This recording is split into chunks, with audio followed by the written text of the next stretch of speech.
Hello, listeners.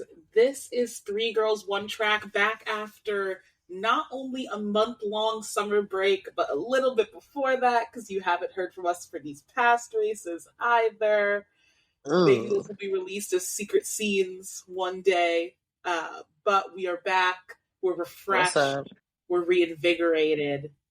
And Kind we're of. ready for the second half of the year. I'm your podcast host, Afsa.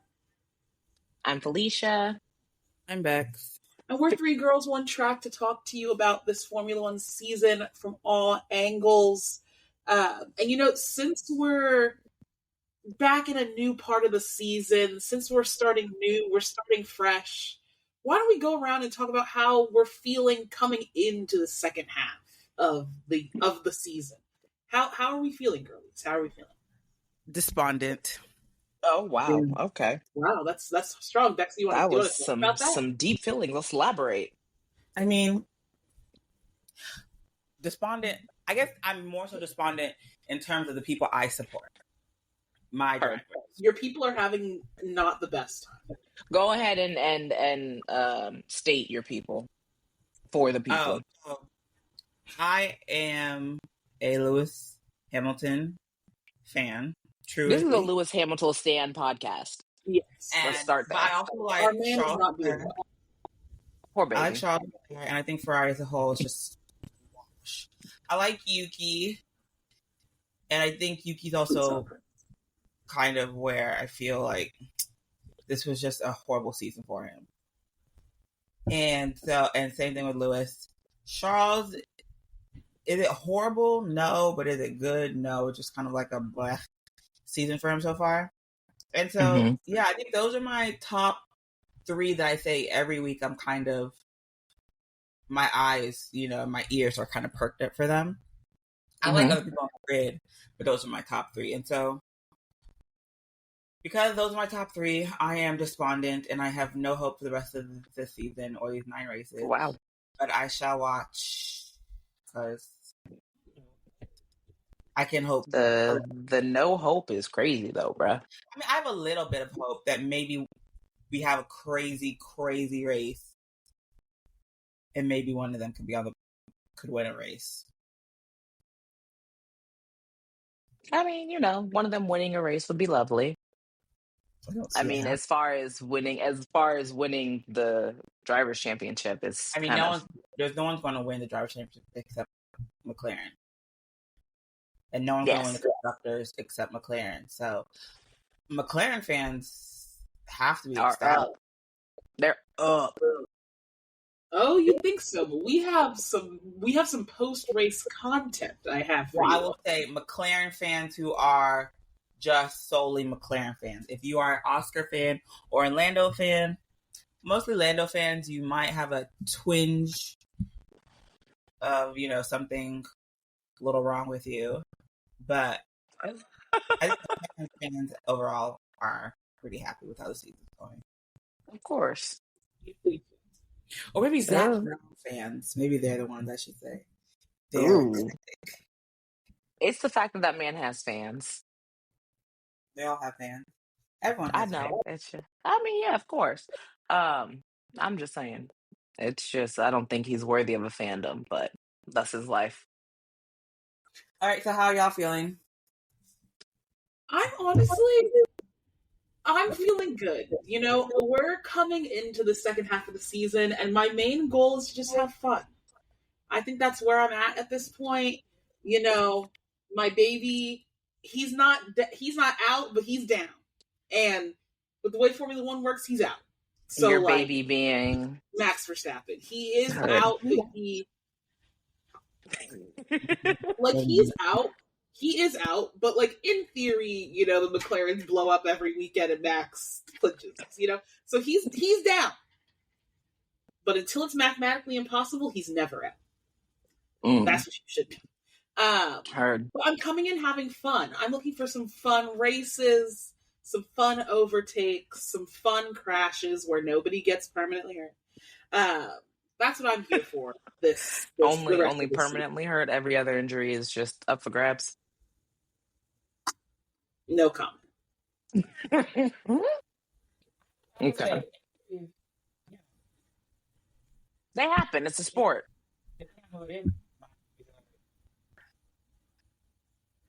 is an Anyway, elite sport. There are going to be injuries of all kinds. I mean, think about the domino effect that Daniel Ricciardo's wrist caused last year. That's all I'm gonna say. Listen, we don't have to talk about that man anymore. Like all of this, like Yuki to Red Bull, Liam at Red, all of this has been a result of the Like wrist. everything happened right after he got injured. Yeah. Which was actually kind of hilarious. So I guess for me, as our new-ish bee, I'm honestly just enjoying the racing at this point. Like, I am starting to just like the art, the craft that is racing. And it's actually, I find it really funny now. Like the sound of the cars is very soothing for me now.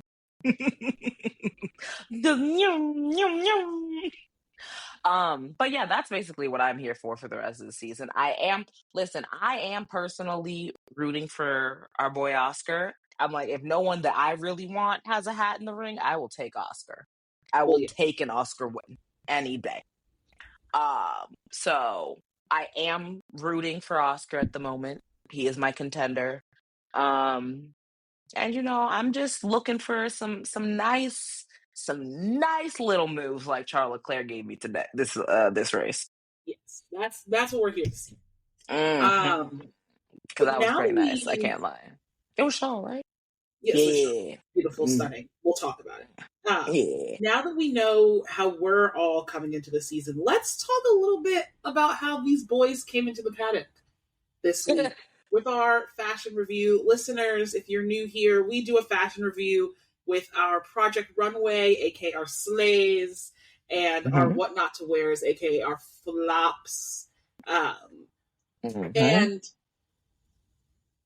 that's what we're going to go over today. I can go first because I think I've got some stuff to put here. My Project Runway is not a driver, but it is actually a fan that got a photo with Lewis. And they were in a Lewis Hamilton red Swarovski bedazzled jacket. Like, where might this fan be? Send this to me. I'll send it to you because I saw it on Twitter. But they're in a great jacket. And the reason why I want to call them out in specifically Lewis fan red Ferrari jacket. The reason why I specifically want to call this out is because when Lewis took the photo with the fan, Lewis was coveting this jacket from this outfit. Fan. Yes, he was staring at this fan's outfit. Was like, I want it. Why don't I have that jacket? Basically, that was how he was looking at them. And so how are you my fan, but I don't have it. You're my fan. You have a better jacket than me. Like, so what I'm hearing is, Lewis, you're my flop of the week. You're my what not to wear because how did you not have that jacket? Oh. That's all I'm going to say. Listen, give it to them for the originality. Like, you should have that jacket. They outdid the GOAT, which is hard to do. It's hard to do. We gotta give it. We gotta give it. He's not trying anymore. Well, we have to. At this point, he's just da-di-da-di-da around the track. Well, okay. Are you done? Yes, I'm finished. Okay, she's finished. My bad. My what not to wear is going to be Fernando Alonso in this rain. I think it looks like it could be a rain jacket. Looks like it could be like a rain jacket blazer type situation. Like, you're talking about the white, right? But I gotta keep it professional. Hate it. It looks ugly. Don't like it. I don't know, and he just looks sloppy. To be honest, he just looks sloppy. I think the thing that upsets me about this is it looks like they made an amalgamation of a raincoat, a blazer, and a cardigan all in one. Yes. And it's not doing any of those individual things well stylistically. Like, raincoats can be a little bit camp. You can make them a little bit awkwardly long. You can make the texture a little bit shiny. Like, you can do what you want. A blazer is all lines and proportions and da-da-da-da, and a cardigan's like softness, draping. And it's doing all of those things really badly, and none of the good things really well. And that hurts me. What also hurts me is, honestly, I feel like Alonso is so camp in and of himself, like, as the way that he walks through, like, being a personality at this point, that I'm like, y'all need to let Alonso, one, grow out that man's hair, give him a little curtain bang so he's serving Lestat from Interview with a Vampire, and put that man in some, like, random Gilf-esque clothing and just walk him through the paddock. Stop trying to put this man in Hugo Boss, we're doing a fashion. It would be better if you just put him in some, like, nice but very neutral clothing, gave that man a little flouncy granddad, I'm 60-year-old hairstyle. He's not 60, he's 40s, but you know what I mean. But no, but Alonso, like, when you look back and look at those old pictures of Alonso with the long hair, it wasn't it either. He becomes, they didn't do enough of it. They let him lay limp and flat. They let him be limp and flat, and that's the problem. He needed some. They needed to push him a little bit. Exactly. Put get that a little pomade, you know? Yeah. Put that little heatless roller thing that the girls do at night in his hair. Oh, wow. That's asking for a lot from Fernando Alonso. It is, and I think that he could do it. I think it's asking for just imagine Fernando waking up with that, the big curler at the top of the head, the one you're talking about, but the giant one that they put right at the front. Imagine. Yeah.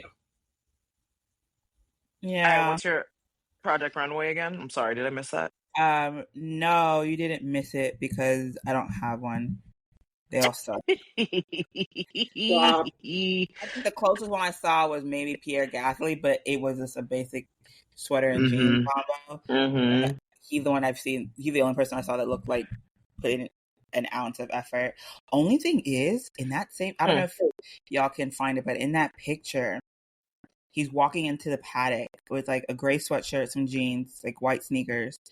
If you get a close-up of his hair, I don't know if it's me, but the front of his hair looks like a slightly different texture on the side. Maybe he just did a little zhuzhing. Wait, flash me the photo really quickly.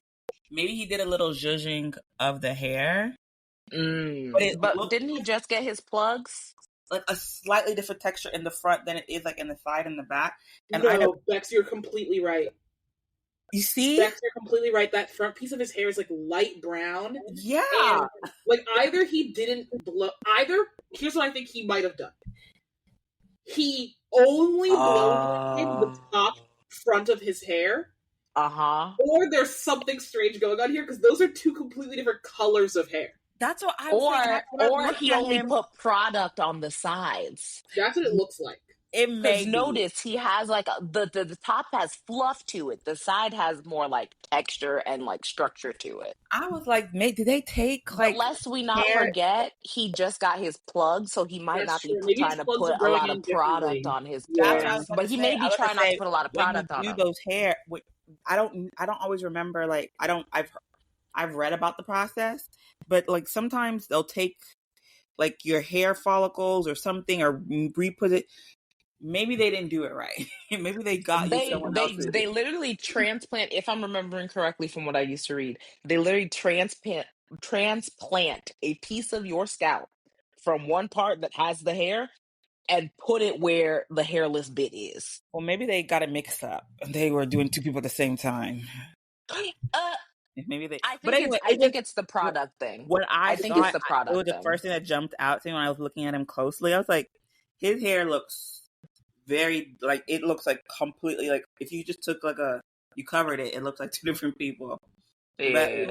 I think it's the product thing. And also, is Pierre getting white hair in his beard? Can we zoom in on his beard? Maybe. He is. Either it's white or it's blonde. Okay. Got a little salt and pepper zaddy over here. His DILF era. Okay. Entering his DILF He is a father. He is a father. Wait, what? His dog. Y'all really We can have a secret baby for all I know. I had to tap in. You know what? There's that Any Dubois of rumor them. about a secret baby on the grid, so we had to ask. Any of them could have a secret baby on this grid. Any of them, honestly. I remember when we were talking, we were texting, and you were like, Louis has a baby. And I was like, Louis has a baby. And you were not at all talking about Lewis Hamilton. To be clear, listeners, Louis from Too Hot to Handle, who's fake dating Huda from Love Island right now, has a secret baby. I forgot about that. I don't even know why I thought you meant Lewis, because you said I spelled it not Lewis. You spelled it properly. Way. But I thought you were just, I don't know why I thought you were just being lazy and you did it, even though it's the same amount of letters. I thought autocorrect had gotten you. No, I knew it was autocorrect. I just thought, I was just like, what is this? But anyway, yeah, Felicia, what's up with you? So since you took my what not to wear, I'll give you a different one. Liam Lawson. I don't know what's been going on with Liam lately, but he kind of just been showing up to the paddock looking a little bit slovenly. Like, at least he shaved this time, but he literally looks like he just got out the shower and just like threw on this little jacket and went to work. I think it's because I get the impression that Liam gets ready at the paddock, whereas I get the impression that a lot of other drivers get ready before they come to the paddock. Like Max and Lewis, even though they aren't showing up in looks, like they get ready in their hotel room before they come to the paddock, and then they come to the paddock and they're like, "I'm here for my job, and I'm here to work at my job." Whereas I feel like how does he come to the paddock then? Like I feel like Liam gets ready like in his driver's room at the paddock. Because I feel like sometimes you see him after his first shots and he looks way more put together after having come to the paddock than he does coming into the paddock. It looks like it does like almost give like, oh, I just showered. I'm just going to run. You know, like sometimes where, I don't know, I do this a lot, but I will leave my house and I'm like, okay, I have my shirt on, my bottom, skirt, pants, whatever on. But then I'm like, okay, I have 2 pairs of shoes in the car that I think I'm going to wear. I brought my bag of earrings. I got to put my makeup on. And then so if you're taking a picture of me like leaving my house versus arriving, I look like a complete 2 different people. Person, yeah. I feel that. Like that's kind of the vibe he's getting. Okay, I'll accept that from him. I will accept that from him. And then my Project Runway. Honestly, he's only Project Runway because he looked handsome in this picture. It's our daddy Dilf, Nico Hulkenberg. I just thought he looked kind of cute. He's just giving Dilf. And I'm like, all right, I think he's little daddy on the patty. He's very handsome. Oftentimes on the grid. You know, like he with is his always little handsome. Yeah, so I'll give it to him. No one else was giving anything anyway. So I was like, you know what? Give the Dilf his props. Agreed. All right. Well, that was our fashion. And next we have some F1 news. I have a funny little one for the Gorleys to start off with. So I've been under a rock, so tell me everything. Yeah, so I'll tell you the fun things. So okay. Over a break, there were pictures that were manipulated. Of Toto Wolff like getting on Max Verstappen's private jet, like it was like deep fake AI photos, and there were also some funny manip photos of them kissing, and like there was a lot of fake photos of Max and Toto on the internet, and then there were obviously real ones of them hanging out on Toto and Max's yachts because they did actually hang out a lot over the summer break. Yes, and. So Toto Max is confirmed to be going back to Red Bull, though, right? Yes, and George and Kimi, as of I think Saturday, were confirmed to be staying at Mercedes. Okay. As confirmed as it ever is in F1, who knows? Yes, it could change tomorrow. Yes, when asked about these AI deepfake photos, Toto Wolff had this response. Oh, God. My target audience isn't social media users. My target audience is more adults. But from time to time, I take a look at what's being made up out there. Sometimes even AI-doctored photos, but I tend to find it amusing. He then chuckles and adds, with deepfakes, you can fake anything. I think there are even a couple of porn videos of my face on some body. It doesn't bother me, as long as it's a good-looking body and I perform well in the scenes. And I thought I'd bring that one for the people. because when Sorry for Toto the said that, screams. I wasn't ready. no. So yeah, hear from Toto. Toto is fine with AI deepfake porns of him as long as he's doing a great job. Oh, Toto, I could have really gone. You know with what? him. Now I'm gonna go seek it out just to look at it. That's Yeah. what Toto's saying. So, I mean, you remember seeing the video? I actually saw. I think I saw the real pictures first, and then saw the AI ones. So I was like, "Wait, what's?" If like first glance, you're like, "These kind of look real," but then you're like, "No, it's not at all real." But I don't know. I find it interesting that those two are so buddy buddy. If to me, it feels like it's not over till it's over. Do the two of them have family any dinner. type of a history? No more than like a You know, normal, like he's tried to get him on his team before. Okay. I was like, maybe they had some type of interaction when Max was karting or something, or I family don't think interaction or so. something like that. I mean, No? Toto has been Okay. trying his whole life to try to get Max Yeah. into Mercedes. I mean, like a But personal, here's the like thing. he's friends with Yoss No. or something like that. No, but this summer they parked their yachts next to each other in Sardinia. And there were photos of Max on Toto's yacht in a towel. There were photos Susie. of Kelly, Max, Susie, and Toto all having dinner together multiple nights. I think I saw those. So they're friends. And Max was like, you know, it doesn't always have to be business. It can be personal. And we're like, so you have a personal relationship with Toto? I did see some videos of Max. That is exactly what he's saying, if like, that statement is actually, true. I think he was golfing and decided to lose his ever-loving mind and was like racing on the golf carts. I was like, Max is everything a competition to you, sir? Yes. It seems did like a great overtake in a golf cart. It was very funny. Max seems like he can be a very intense person. Granted, the videos of him partying, he looks like he can get lit, but he also seems like a very intense person. Yes, and we love it. But I thought that was a funny piece of news from Max and Toto over this summer. And now we get into actual F1 news. So first thing, and I hate to be saying this, but McLaren will be taking on the MasterCard sponsorship as of 2026 and become McLaren MasterCard. And I hate it so much. I'll get to that in a second, but that means every single team currently on the grid, I don't know what Cadillac's T is going to be, and we'll get to Cadillac in a second, will have a blended name title sponsor on the grid. And I just think it's every single one of them. I just think it's cringe. That's why I don't like it. Like, I just think it's a little bit cringe. That's all I'm saying. Like, we don't call Red Bull Oracle Red Bull Racing because it's not swag.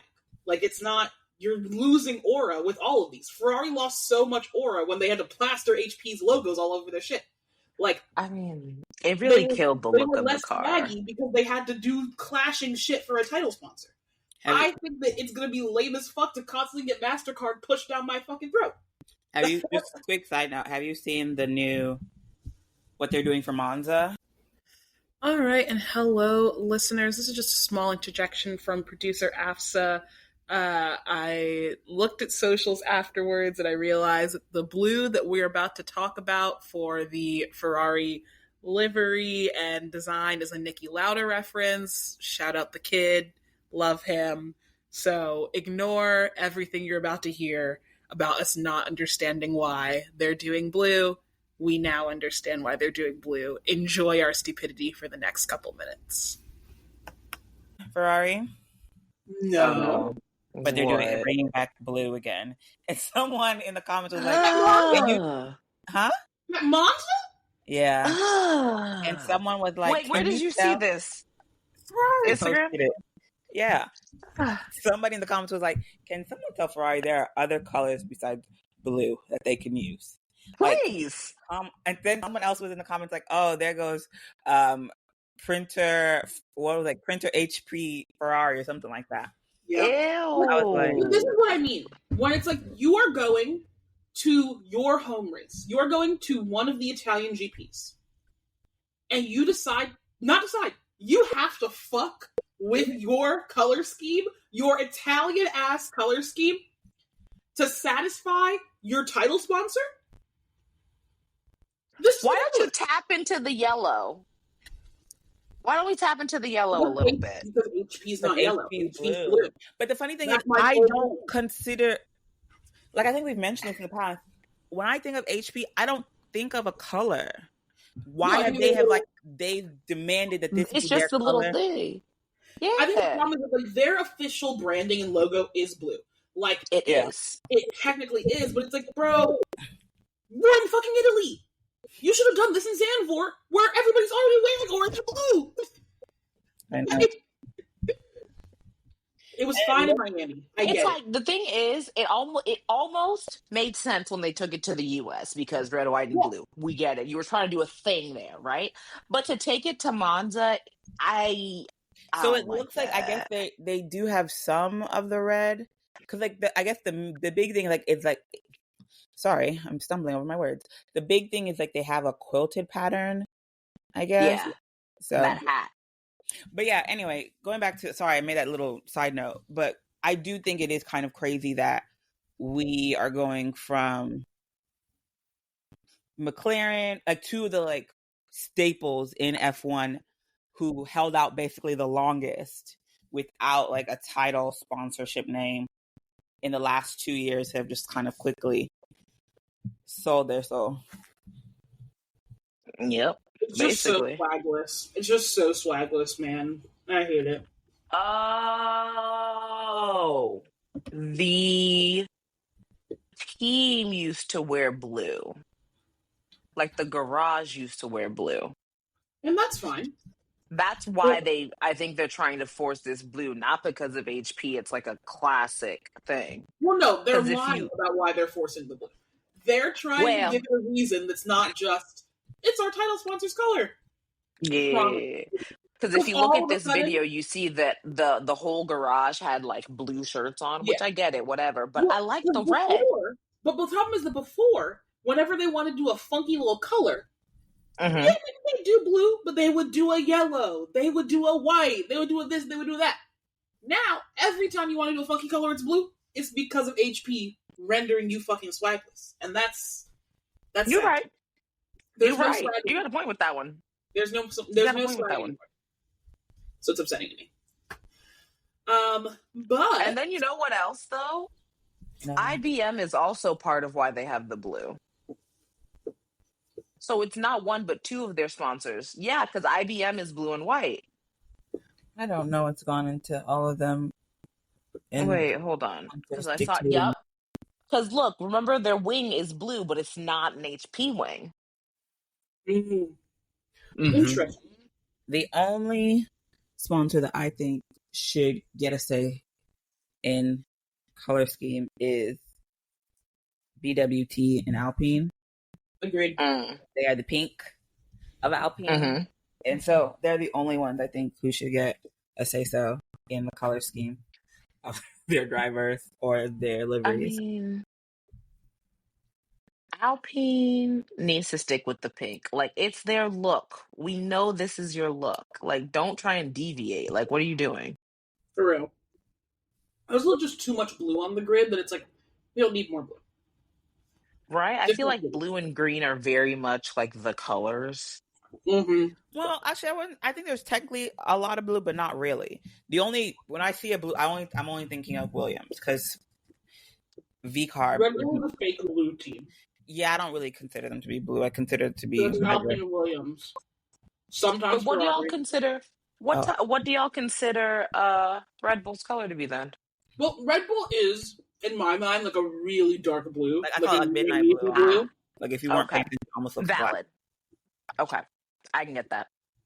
Yeah, but like I guess you think V-Carb when they do their like white and blue. Yeah, Williams is like that white and blue unless they decide to switch it up. And then I guess we'll have this week. Alpine has blue technically, but they're blue and pink. Yeah, which is what I'm saying. Like, be pink, be original, be cute. I like I missed the all pink. I like that. That all pink car was baller. It was baller. All right. Well, on to our next piece of news. I feel like everybody knew this, but now it's been 100% confirmed. Post about we now have the unction going down. Cadillac has signed the unction. Cadillac has signed Bottas and Perez. Hashtag Team Unk 2026. How are you feeling? Are you excited? What you said? It's Perez and who? Bottas. Bottas. Team number 2 Bottas. driver. A lot of people are very excited to see who is the number 2 driver. Like, who's the most number 2-est driver between the two of them? Oh my God, they both are number 2. They're both like the most number 2 drivers, I feel like, in modern F1. They're probably the most competitive number 2 drivers. Yes or no? Personally, Mm. you know, I think automatically I said Bottas. I think I'll take that back. Why? I think I'll take that back. Because when I just think of like the end of their careers, I think Perez was obviously more successful in those last couple of years. So I would automatically have Perez. But then I'm like, wait, taking a step back, Perez had a better team. You know, he really, I don't know how to put, he was, I don't want to say carried, but he didn't have to put, I don't know what I'm saying. See, I hold he great had a lot of support. That, actually. He had a lot of support. I hold great opposition to that, actually. In what sense? Bottas was in a team that was like, you are inferior, but still valuable, right? Like, Mercedes had no qualms making sure it was clear to him that, like, you are obviously Lewis's second, but you're still a member of the group. Yeah, like you don't sit at the head of the table, but of course you can sit close to the head of the table. But you're at the table. You're at the table. Horner told Perez, if the regulations didn't demand it, we wouldn't run your car. And so that's where that's crazy work. Which is crazy work. Because I'm just like, Bottas really, he was, I mean, to be honest, like Bottas, he wasn't really a valued member of the team. He was just there because he had to be there, or they needed someone to be there. He, like, I could not see Sergio being a number one. I don't think so. I think it's more likely for it to be Bottas. I think Cadillac may actually be the first time we see a team that truly will not have a number one driver. And it's like, and it's not really like, oh yeah, not like McLaren where they don't have a number one, but they favor one. I don't think there'll be any unless like out the gate, the first 5 races, Bottas is smoking Perez. I do not think that we are going to see any type of favoritism, unless like so internally we have some, like, you know, the team principal is like, oh no, you know, me and Perez, you know, I don't know, we like to shoot dice. Why did I think of that? I don't know. But like, you know, unless like there is some sort of like just a favoritism that's more so on a personal level, I don't, and I don't think we're going to see that. And so they will truly be the first team that we have seen in a long time to truly not have a number one and just do the best for both of them. I do think we're going to see maybe the first team ever without a number one, depending on how good they are, to be clear. Yeah. If they're a midfielder, I think we're going to see the first team without a number one. But I don't know. I think F1 memories are short. I feel like people don't remember Sergio when he was at Force India. I don't remember him. Because Sergio was that bitch when he was at Force India. This is still, like, he was the number one driver, because who was he with? Lance Stroll. Okay, but Force India was like, how long ago? Force India was before his stint at Red Bull, so I'm not saying it wasn't like...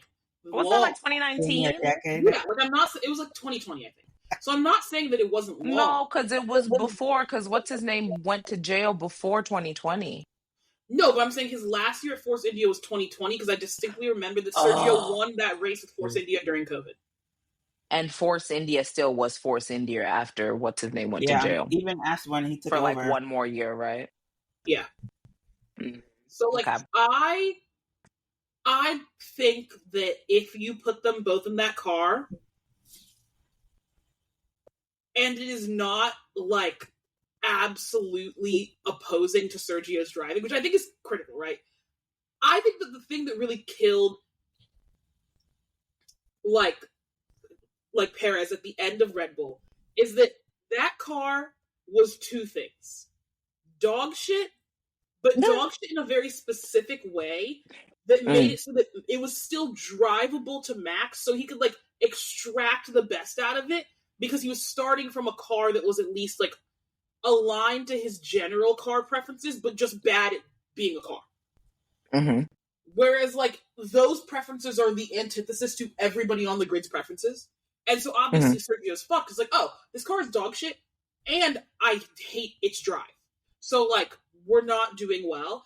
I think as long as he has a car that's not like the exact opposite of his driving preferences, I think he might come out top driver at Cadillac. Question. So are Max's driving preferences like the complete opposite of the whole grid? Because it just always sounds like the way Red Bull makes their cars cater to Max is just completely against how anyone else drives. Like Max is the only person who likes to drive this way. So what it is, when you make a car, and when it comes to drivers' preferences, there's a spectrum from like super sensitive to super not sensitive. Max, like Alex Albon described it, as if you're like playing a video game and you have like your little thing that moves you. Your toggle? Max wants his set to 1000% sensitivity. And if you have ever set a like keyboard or a mouse to its maximum sensitivity, you look at your mouse the wrong way. It flies off the screen. That's the kind of car that Max drives. Max likes to twitch his hand and it automatically turn the car. Heard. Okay. If you are anybody else and then you twitch your hand, it's going to send you flying. You're going into the wall. And you're going to the wall, and then when you get into the car the next time and you're twitchy, that twitch is going to send you to the wall again. So it's like... And because you're nervous to get in the car, so you twitch, and you go back into the wall. Exactly. So like, that is the thing with Max's like preferred car style, is that it is one of those things, it's like if you don't like driving that car style, and literally Max is, from what they've said, the most extreme of all the drivers when it comes to sensitivity, if that is what you don't like, it's like a bad feedback loop. You're fucked. Like you're kind of fucked. So like I think that I believe, and so they, knowing that Max likes a highly sensitive car, they still give the other garage the same highly sensitive car. Well, yeah, because that's like built so deeply into the base of the car that like at that point you're making two completely different cars, two separate cars, versus making like setup changes. Heard. Okay. Yeah. What do you think is the better driver? Honestly, I was not locked in enough for enough of Bottas's good years to say that he is like a better or worse like core driver than Checo. Like I was locked in for Checo's best years. I don't know, like I wasn't locked in for the Lewis domination era, so I didn't see what some would probably call Bottas's best years. I would say same. I got to the party late. But I have heard people say that like Bottas technically could have won a championship without Lewis. And I'm just like, how but Lewis was his teammate. Like how true of it, like how true of it? Love Bottas, but not to be a bitch. Lando could win a championship without Oscar. Fuck all does that mean to me? I think that I don't know how true of a statement that is, because I think he was put in certain positions because he had a teammate like Lewis. Put in certain positions in what way? Like because he was he had to keep up with Lewis? Or go ahead. Not even keep up with him, but you have someone who's a world champion, who's helping Mm-hmm. build a car that was Mm-hmm. basically untouchable for like how many years. You are racing behind. I'm sorry, I'm spacing out. You're racing behind the number one driver, and so personally, I just feel as though that has its own benefits. It doesn't necessarily have strict tangible benefits that we know relate to like Mm. races and stuff like that. But I do believe that racing with the number one driver.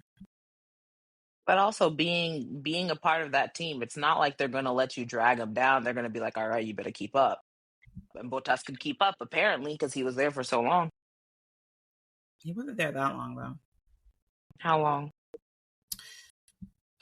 2017 to whenever he left.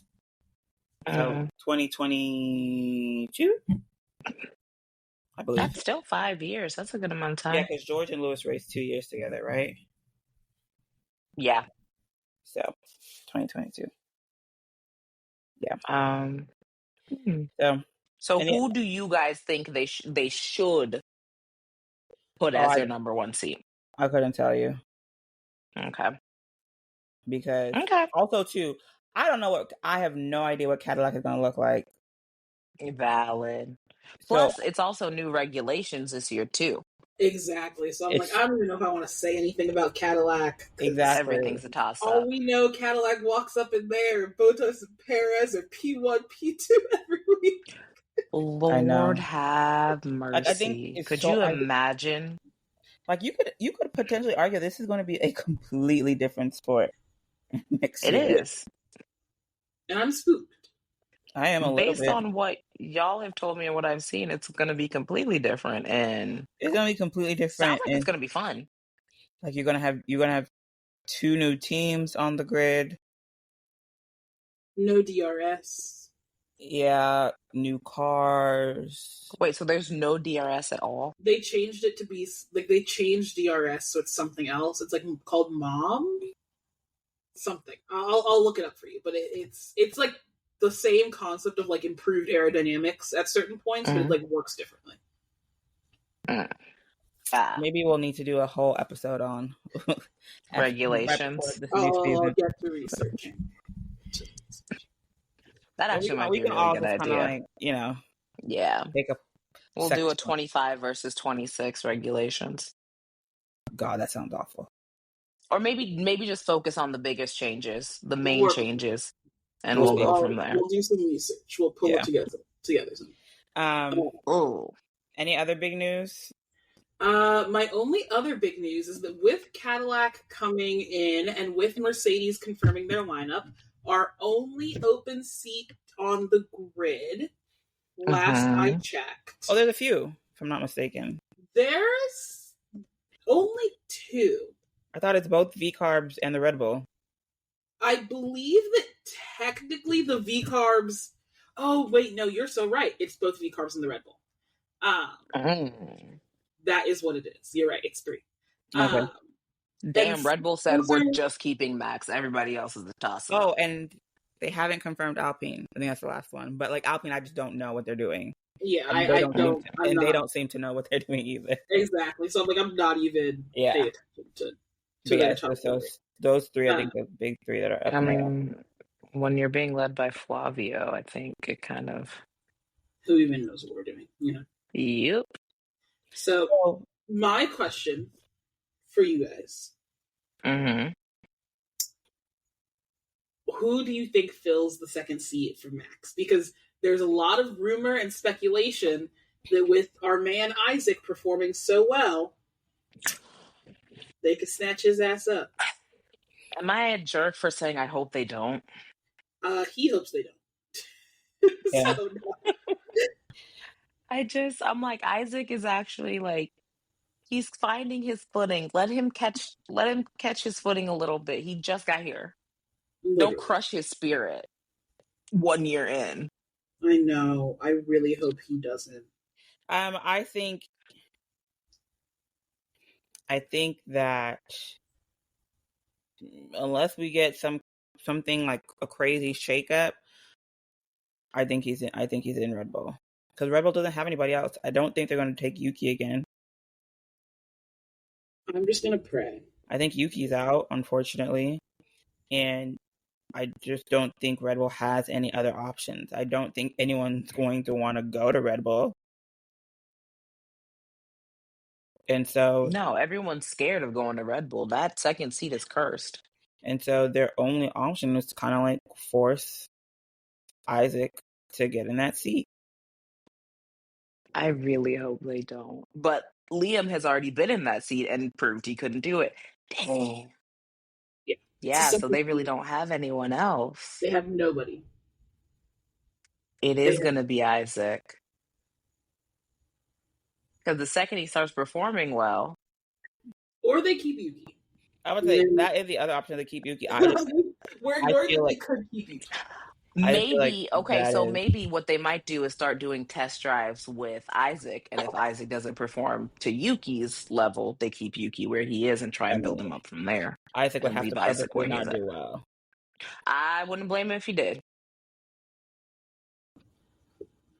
Yeah, my understanding is that Isaac can't really say, like, their contracts, except for maybe Matt. He can't say no. Yeah, like their contracts are written where they're all under the same contract, so saying no would also be a breach of contract. Yes. Also, I have a question. Whenever Helmut Marko comes on the screen, they call him Dr. Helmut Marko. What the fuck is he a doctor of? I can tell you. I think it's like psychology. Oh, you're I made that up, y'all. I have no idea. Please girl, I'm psychology. He's a PsyD. Okay. What kind of psychology did that messed up man study? Torture.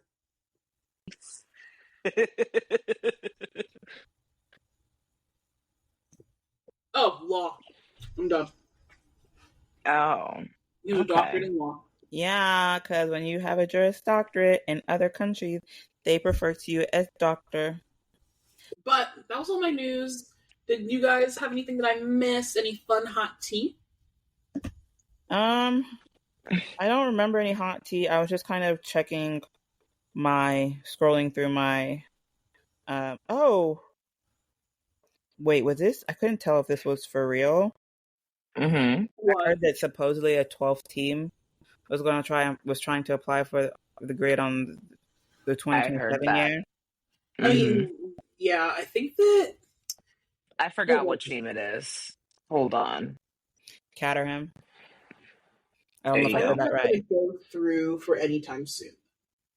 Yeah. It may not be for 2026. They might be trying to get in for 2027. No, they're trying to get in 2027. So. Okay. Yeah. We'll worry about them later. Did y'all see what was it? There were a lot of rumors about Christian Horner might be the team principal for Cadillac.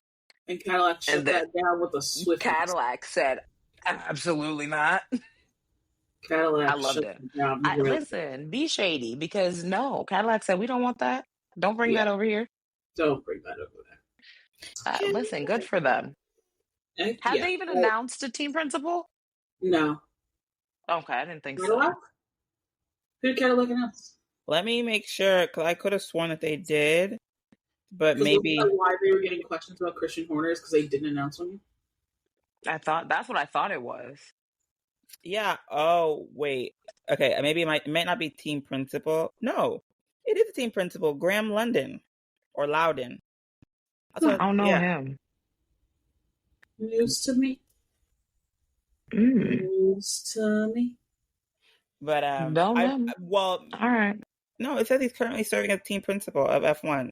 So maybe I don't know why there was. I mean, they're getting the team together. Yeah, he's technically no, but team he's been principal. announced because I remember randomly finding a picture of this woman who looked a little, I don't know, and they said that she was the wife of the Cadillac team principal. But this was a few months ago, so he's been signed on for a while. But yeah, not sure why there was so much kerfuffle about Christian when they already had a team principal. Yeah. We'll find out, won't we? It probably came from a lot of people not knowing that they had one and then being like, well, maybe. The thing about F1, I find it's very messy, but a lot of things end up coming to light at some point. I also think that F1 journalism is just like bad. Yeah. Like I think they're used to nobody being interested in their sport, and so they'll see things like run rampant on Twitter, and they will like cite a Twitter user as like rumors have been circulating, and it's like no, we've just been kikiing on Twitter. Like I remember seeing somebody who I follow, and their parody tweet got used in an actual like motorsport article as a source for like rumors, and the person was like, I have a parody account. I have a parody account. I am joking. I literally have parody. I have fake in the thing. I know, that's actually embarrassing because, like, that's not you can't say you're a journalist no, doing stuff like that. The quality of journalism in F1 is like really questionable. Wow.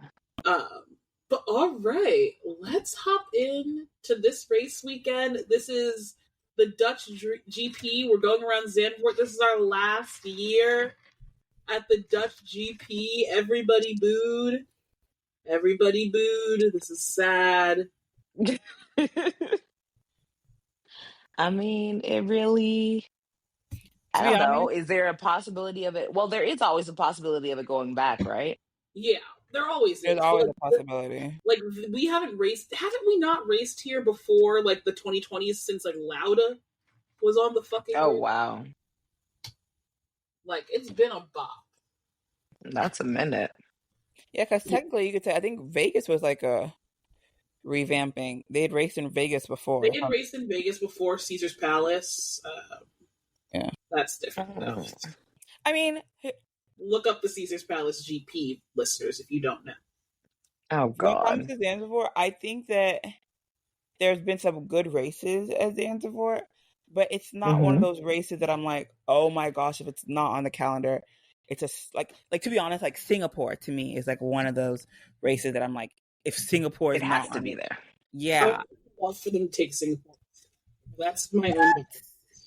Why? I love the drama from Singapore. Is always the sheer strength, tenacity, the willpower. You know, ain't nothing like seeing them at the end of Singapore. They are just weary. For my Blorbo, and for that it can die. Okay. For your what? For my Blorbo. What is your Blorbo? What is that? Please. What's a Blurbo, though? Listen, I don't know how to explain a Blurbo to you. It's just a... You're not cool, so let it go. But yeah, it's just not a race that I'm like, no. That's okay. Anyway. Okay. This is the Zandvoort GP. This is the Dutch GP. This is Max Verstappen's home race. Our last year, Max Verstappen's home race. Our last year with the orange army, with the little dancing lion. Love him. He's my favorite guy. But we can start off with qualifying. I feel like it was a pretty normal quali. We did have some craziness all throughout practice. People were crashing. Max ended up in the gravel. Lance crashed his car. I think Lewis might have spun out. I don't know.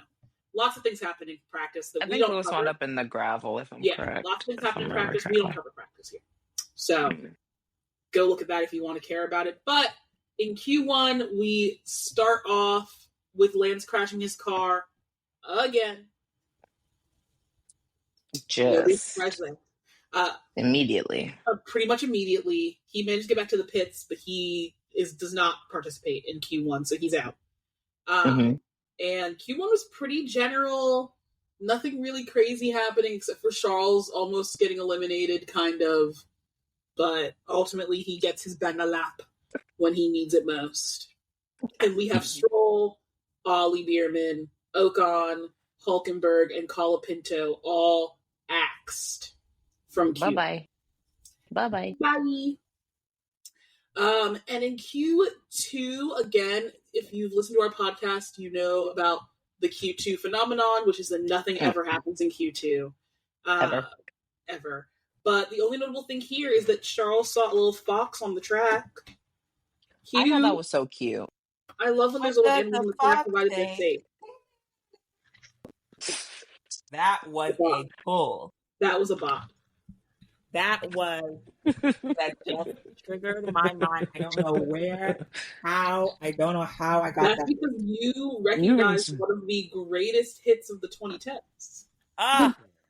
What it's so crazy how popular that stupid song was. It's so good. Mm-hmm. Anyway, sorry. What does the fox say? Don't hug me, I'm scared. Darude Sandstorm. Bring it all back.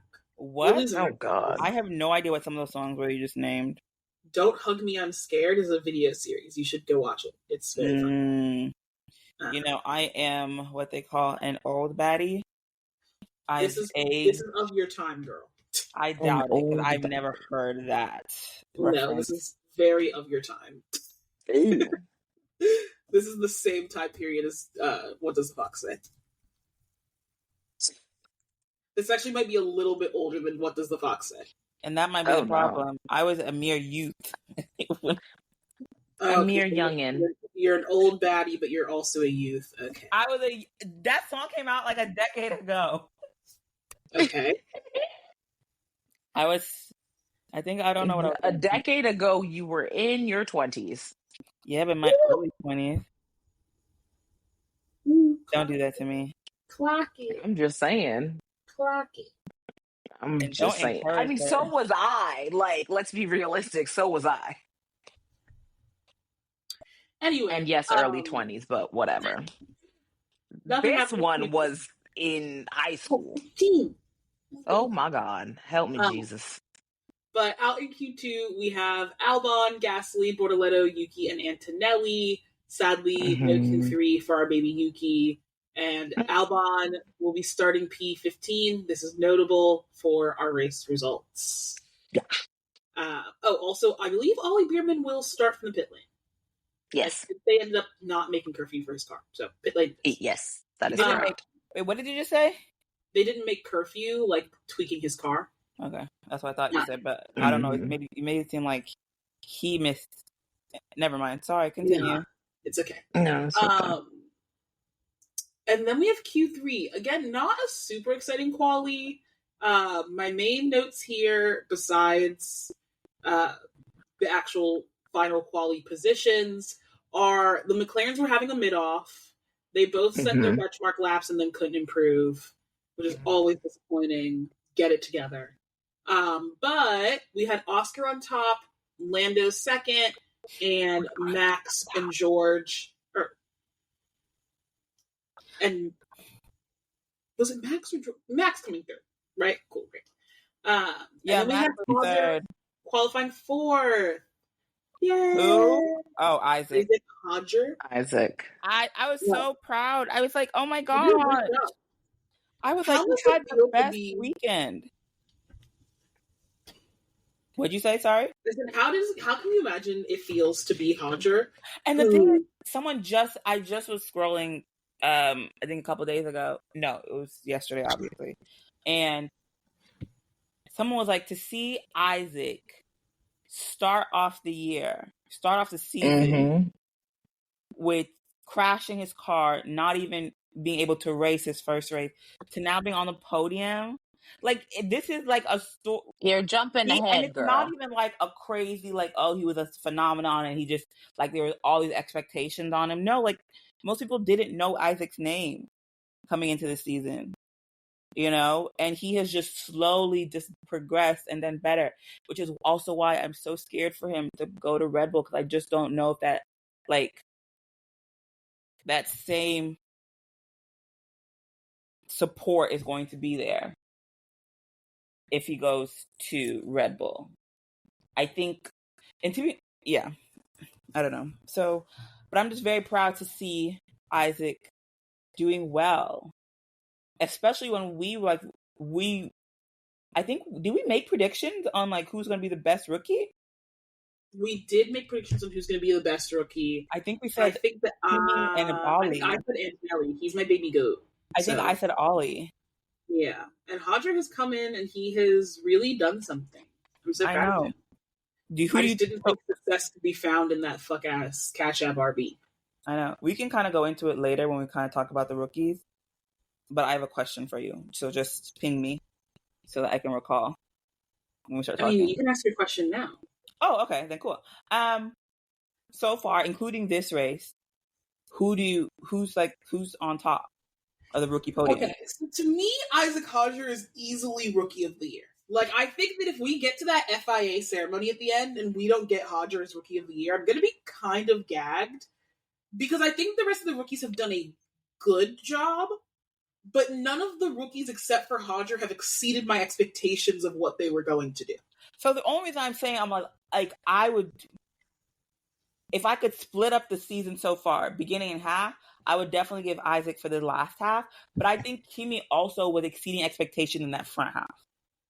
I don't think he was exceeding expectations. I think so. I think he was doing a good job. But, like, I don't think he had any races except for the one race where he got a podium. Mm-hmm. His podium race, I will absolutely give him. That's my baby goat, so I'll give him that. But I think that outside of his podium race, he was, like, very slightly over my expectations for him because he's a literal infant child. Like, not because he's a rookie, but because he just came out of the womb 3 days ago. Like, that's why my expectations for him were like, oh my god, you got points, you know? Whereas, like, Visa Cash App RB, I'm surprised that car can get dragged anywhere. So, like, doing how you're doing, where you are 9 times out of 10 beating the Red Bull second driver, whoever it is. Good. Not too shabby. No. Yeah, I mean, okay, so I can agree with that. I think you make some valid points. Also, what's the point standings right now? That's my question. Let's look up the drivers. Let me look up the driver standings. Because if Kimi and like Isaac are anywhere close to each other, that to me is like what, like, come on. So Kimi has 64 points. Quite. Isaac has 37. That to me puts them like at least neck and neck. Like, I'm like, he's the lead RB. Admittedly, Liam Lawson. No, yeah, like, he's the lead person who's ever been in the RB. Yeah. No, it was the points correlation that had me cock my head a little bit. Like, even if you combine the points that Liam Lawson and Yuki Tsunoda have scored the entire year. Yes. Isaac's still beating both of them combined. Love it. Like, he is beating their average experience across Red Bull and Wait, RB. What? Repeat that one more time. Yuki has 12 points. Okay. Liam has 20 points. Okay. Isaac has 37 points. Oh, okay. If you combine the two of them, yes, they still don't touch Isaac. Yeah, like, they do not. I think that he was doing a good job. He is doing a good job. That Yuki's dead last. Well, Yuki's not dead last. He is. No, Franco Colapinto's behind him. Don't worry. No, I don't count Franco or Jack because Franco and Jack combined, which is a whole driver across an Alpine season, are behind him. Yeah, but I don't count them. They haven't scored anything. Exactly. Yeah, but Yuki's the worst of, like, the people who points finishers. Yeah. If that's the barometer by which we did every season, girl, do you know how many seasons that Haas was going out there with Nikita Mazepin and Mick Schumacher not earning a single point over the whole season? But I don't even count them. They're like non-mother effing factors, in the words of Evelyn Lozado. That's true. But I think so like Yuki's technically lost. Yeah. Which is so sad. But yeah, I think it was just really nice to see him, Isaac, qualify.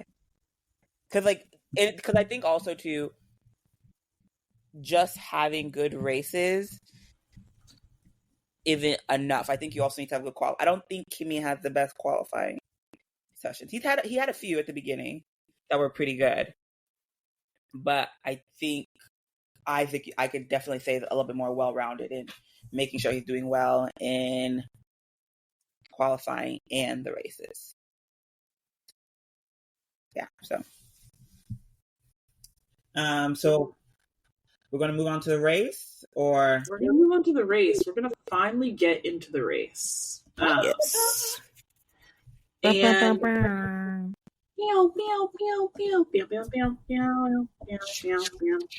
okay, sorry. So as we get into the race, I can recap how we kind of get started, which is, and like where we were. It's looking Okay. like a one-stop.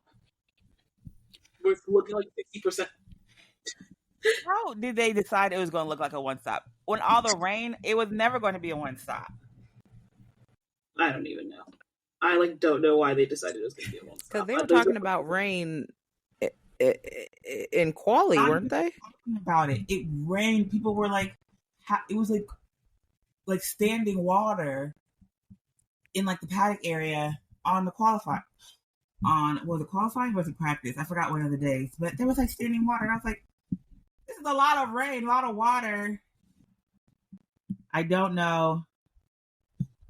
Anyway, let's continue. But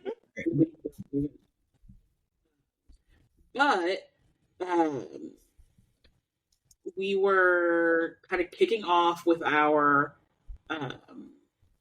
what's it called? Working off. It's looking like a one-stopper. It's looking like rain. Everybody's on mediums except for Lil Maxi on softs and Ollie because of the whole what's it called? Yes, because of the whole pit lane debacle. Because of the whole curfew debacle, he is in the pit lane. I also want to note that coming into this because of a yellow flag infringement on his way to the grid, Lewis is being investigated for a yellow flag infringement, and this will result in him getting a 5-place grid drop in Monza. This is so crazy. I think they should have given him the penalty for this race. Well, yeah, this is like a recurring problem of the FIA that's really fucking stupid, which is they love to go like, we'll deliberate this after the race. And it's like, why would we do that?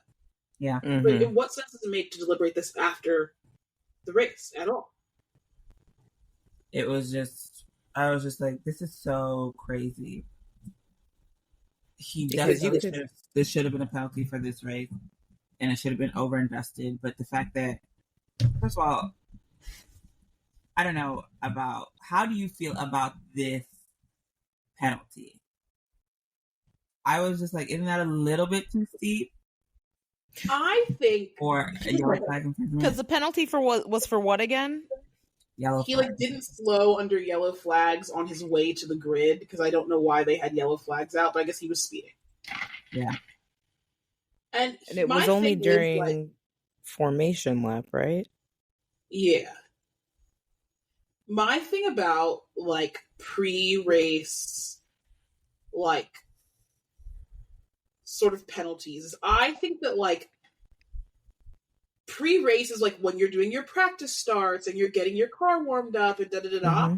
So if you would give them a penalty for it when they did it during practice, then sure. That's fine. I have not checked if this is consistent in its punishment with normality of like, okay, if Lewis had not slowed under yellow flags during practice, would he have gotten a 5-place grid penalty for this? I don't know. I haven't checked. My main beef is I just am tired of them doing this whole we'll investigate after the race thing. Yeah. Like, I just think that's dumb.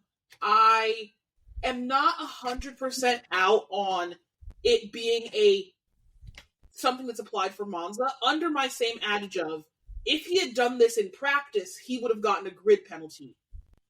Straight up.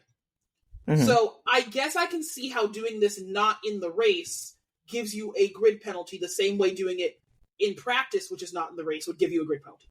Mm-hmm. I just don't like that they didn't just go like, this is how we're dealing with this, instead of being like, we're going to decide this after the race. And it's like, yeah, we're actually not going to apply a sporting penalty. We're going to apply like a next race penalty. I'm like, and also the thing that frustrates me is that they are able to rule on on infractions during the race and have decisions out and do with regularity.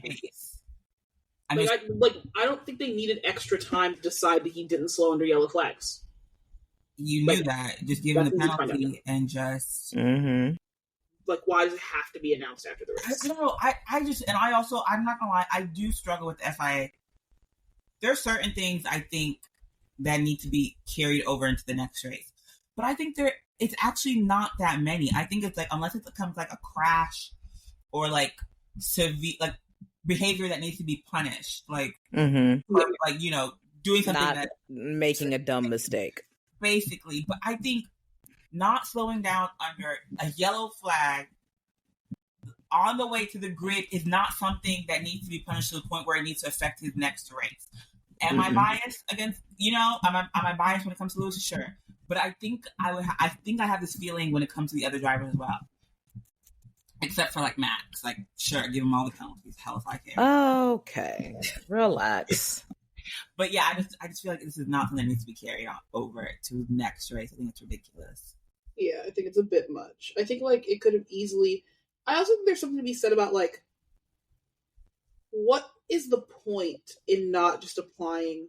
Like, okay, in my mind, the point of not making it a 5-second penalty or a 10-second penalty is that you want it to be something that will be like, you are punishing a safety infringement to an extent that you need it to be a factually, like, you will feel the punishment, right? That's the thing about time-second penalties, is like, sometimes you give that penalty, and like, things like this race will happen, where if they had given Lewis a 5-second penalty before the race, doesn't fucking matter. Like, gosh, it won't matter, right? I just don't think this is the kind of thing that warrants that level of severity, where it's like, no, this is a punishment that we have to guarantee you will suffer. No matter what. I just think that this, But he's gonna suffer in Monza, which is unfortunate. I mean, he's gonna suffer anyway without the penalty, but this is extra suffering. Extra suffering. Maybe it'll keep him out of a clusterfuck. Who knows? But we go into our little opening. We've got Oscar lined up. We've got Lando lined up. We've got Max lined up. And right off the start, we see Max getting scrappy, getting funky with it. And he jumps Lando, almost jumps Oscar, which was crazy. If he had managed to pull off like a double McLaren overtake in the first corner, that would have been crazy. I will say that was really cool, not gonna lie. Yes. He does almost spin out, but he manages to hold it, and that's what matters. And he ends up in front of Lando. Obviously, we all know that this will go away swiftly because of the way that things are going, but I loved it. I enjoy a little crazy overtake. I like when they get a little scrappy with their overtakes, you know? Yeah. I think that's the fun part. Like, my favorite thing about this race was when they were like, you know what? I am going to overtake you in a way that is both scrappy, and yet I will not have to hear somebody bitching on the radio for 30 minutes about how I should get a penalty. I know. That's my favorite. I like that, because then it's just like, you're a great driver. Exactly. You're just showing it, and that's it. And that's it. So, shout out Max.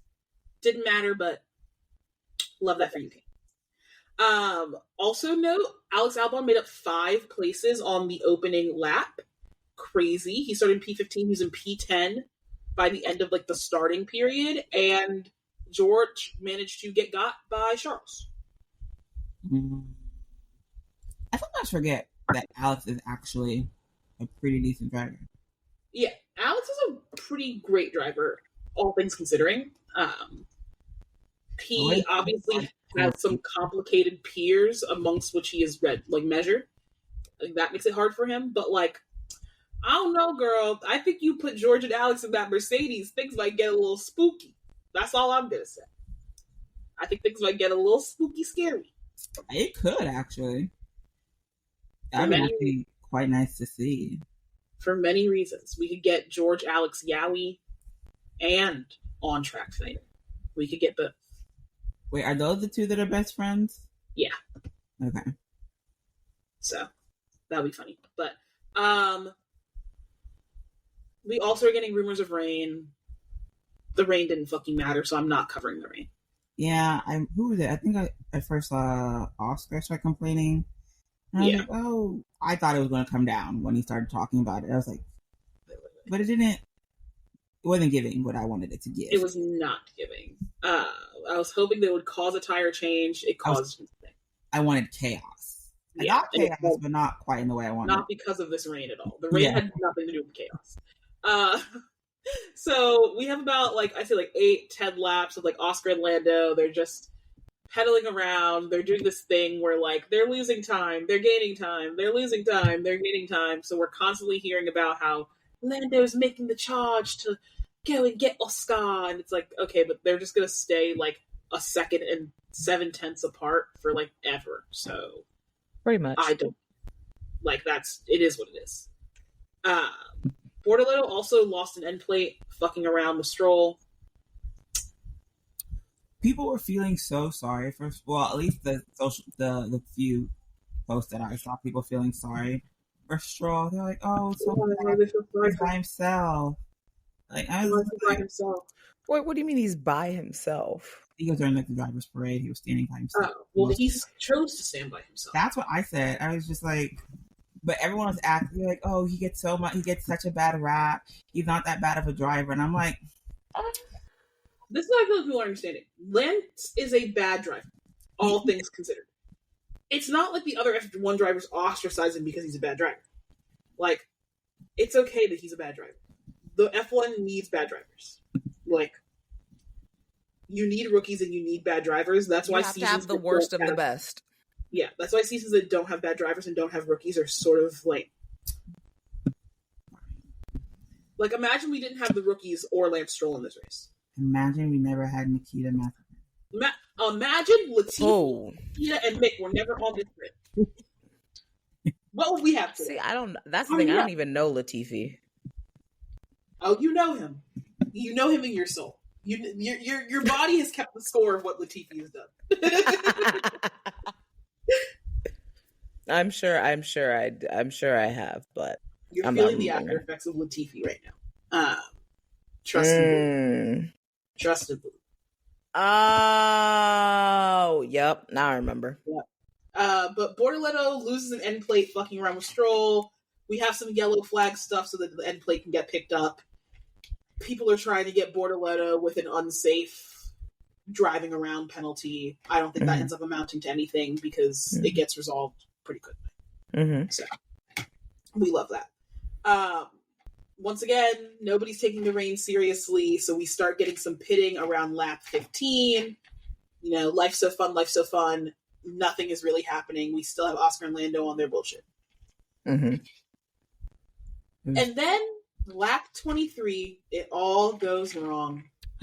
Lewis puts 2 wheels onto the paint, crashes, safety car, and it's sad. But he seemed to be in much better spirits, despite crashing, than he's been in any race recently. I think he's just giving up. I don't think he's given up. I think he has adjusted his expectations to be realistic. He's despondent.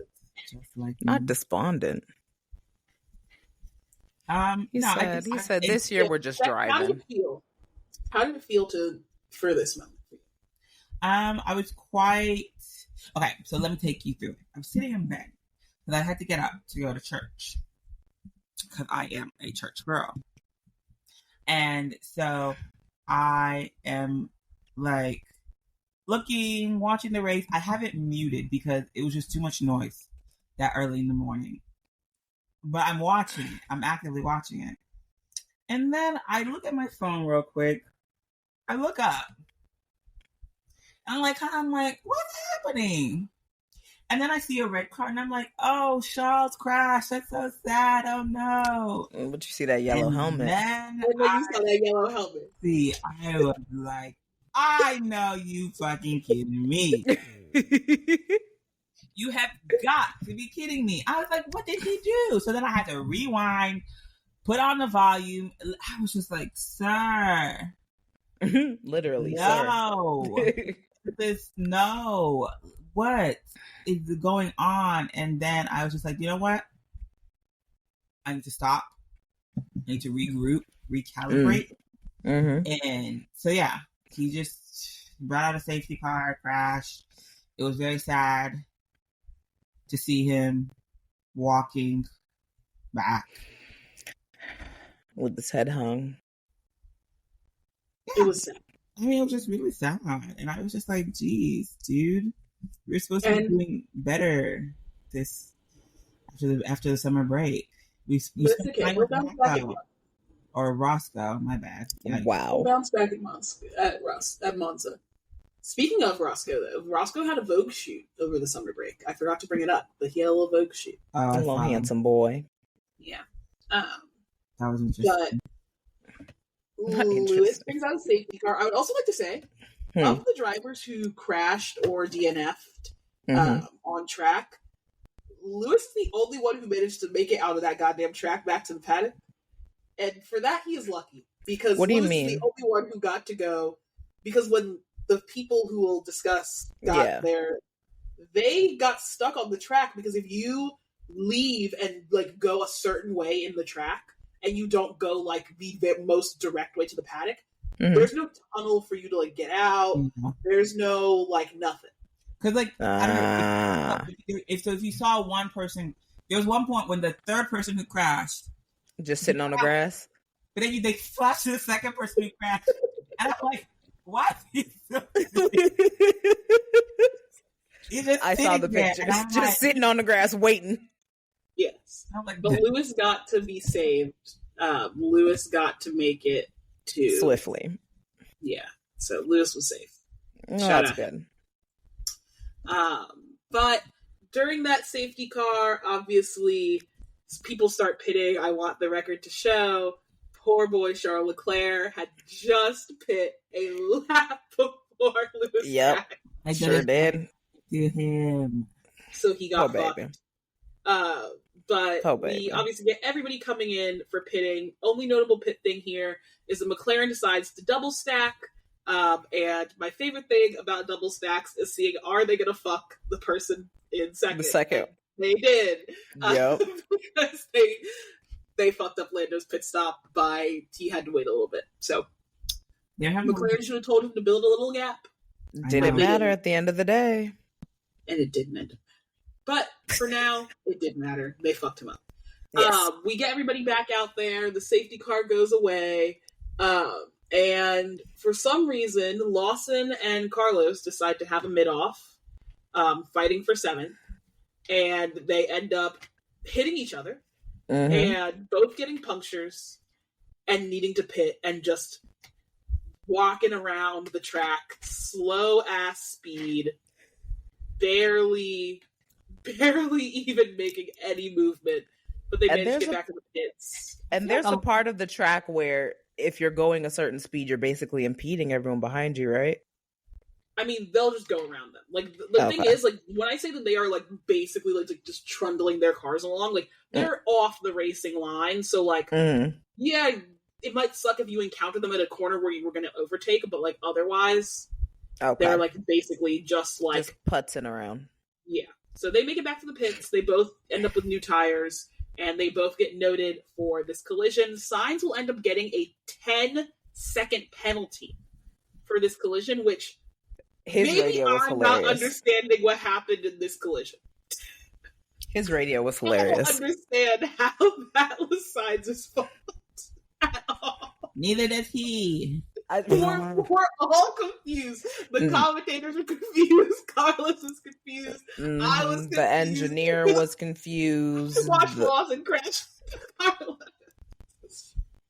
I really don't understand how that was Carlos's fault. Like Carlos literally said, "Who? Me?" My thing is, also when I saw it come up, I was like, "Oh, they did a typo. Cool. They meant Lawson. It's whatever. They'll fix it in a second." Nope. No. And it was a stop and go, right? Yeah. No 6 seconds. It was Okay. Yeah. The thing about Carlos, to me, I don't know. I didn't feel bad for Carlos. Carlos, okay, maybe I did feel bad that I felt like it was like it obviously wasn't his fault. But Carlos bitches and moans so much sometimes during races. I'm just like, good for you. This is a comeuppance for some of the other ones, you know? Like, I don't know. He gets on my nerves so much sometimes. While I do he gets on my nerves and he does bitch and moan, I still was like, I'm fine with him getting this penalty, honestly. If it reminds people how much more bit of a driver he is than Alex Albon and they stop glazing him, like, let's go. But this was ridiculous. It was, yeah. Of all the things to like lock down on, that wasn't it. No, this was kind of crazy. But after they're doing, their mid-off, we end up getting a bellissima overtake from Charles, who makes a late lunge on George, beautifully overtakes him. And I would like to state, the people were very upset by the people, I mean George.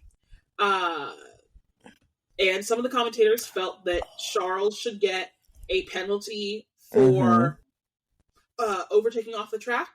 Yes. My man Charles made sure that one wheel was inside those white lines. It was that one back wheel. That 1 millimeter back wheel. Back wheel. Inside the lines. He said, but what I will do is catch this millimeter.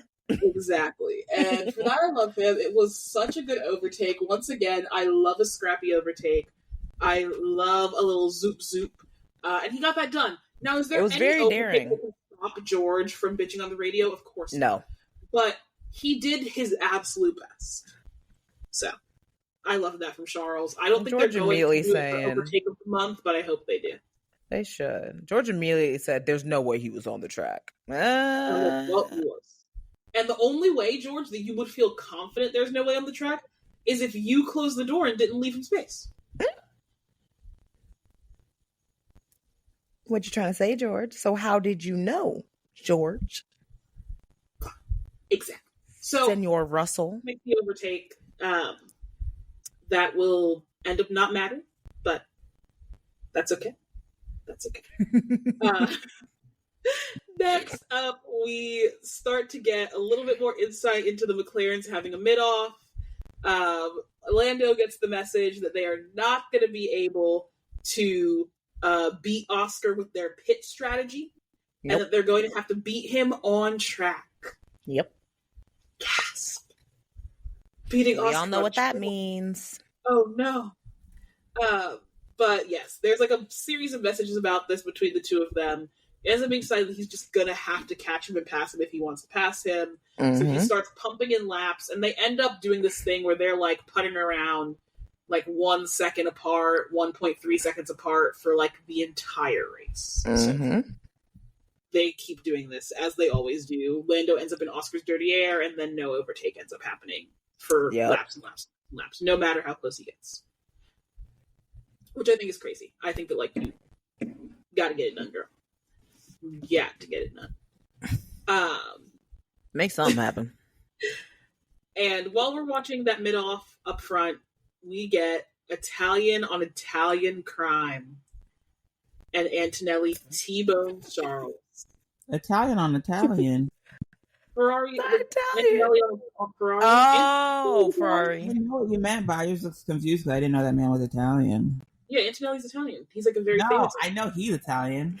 Oh, well, yeah, Ferrari's Italian. Charles is not Italian. Girl, I was being facetious. Oh, okay.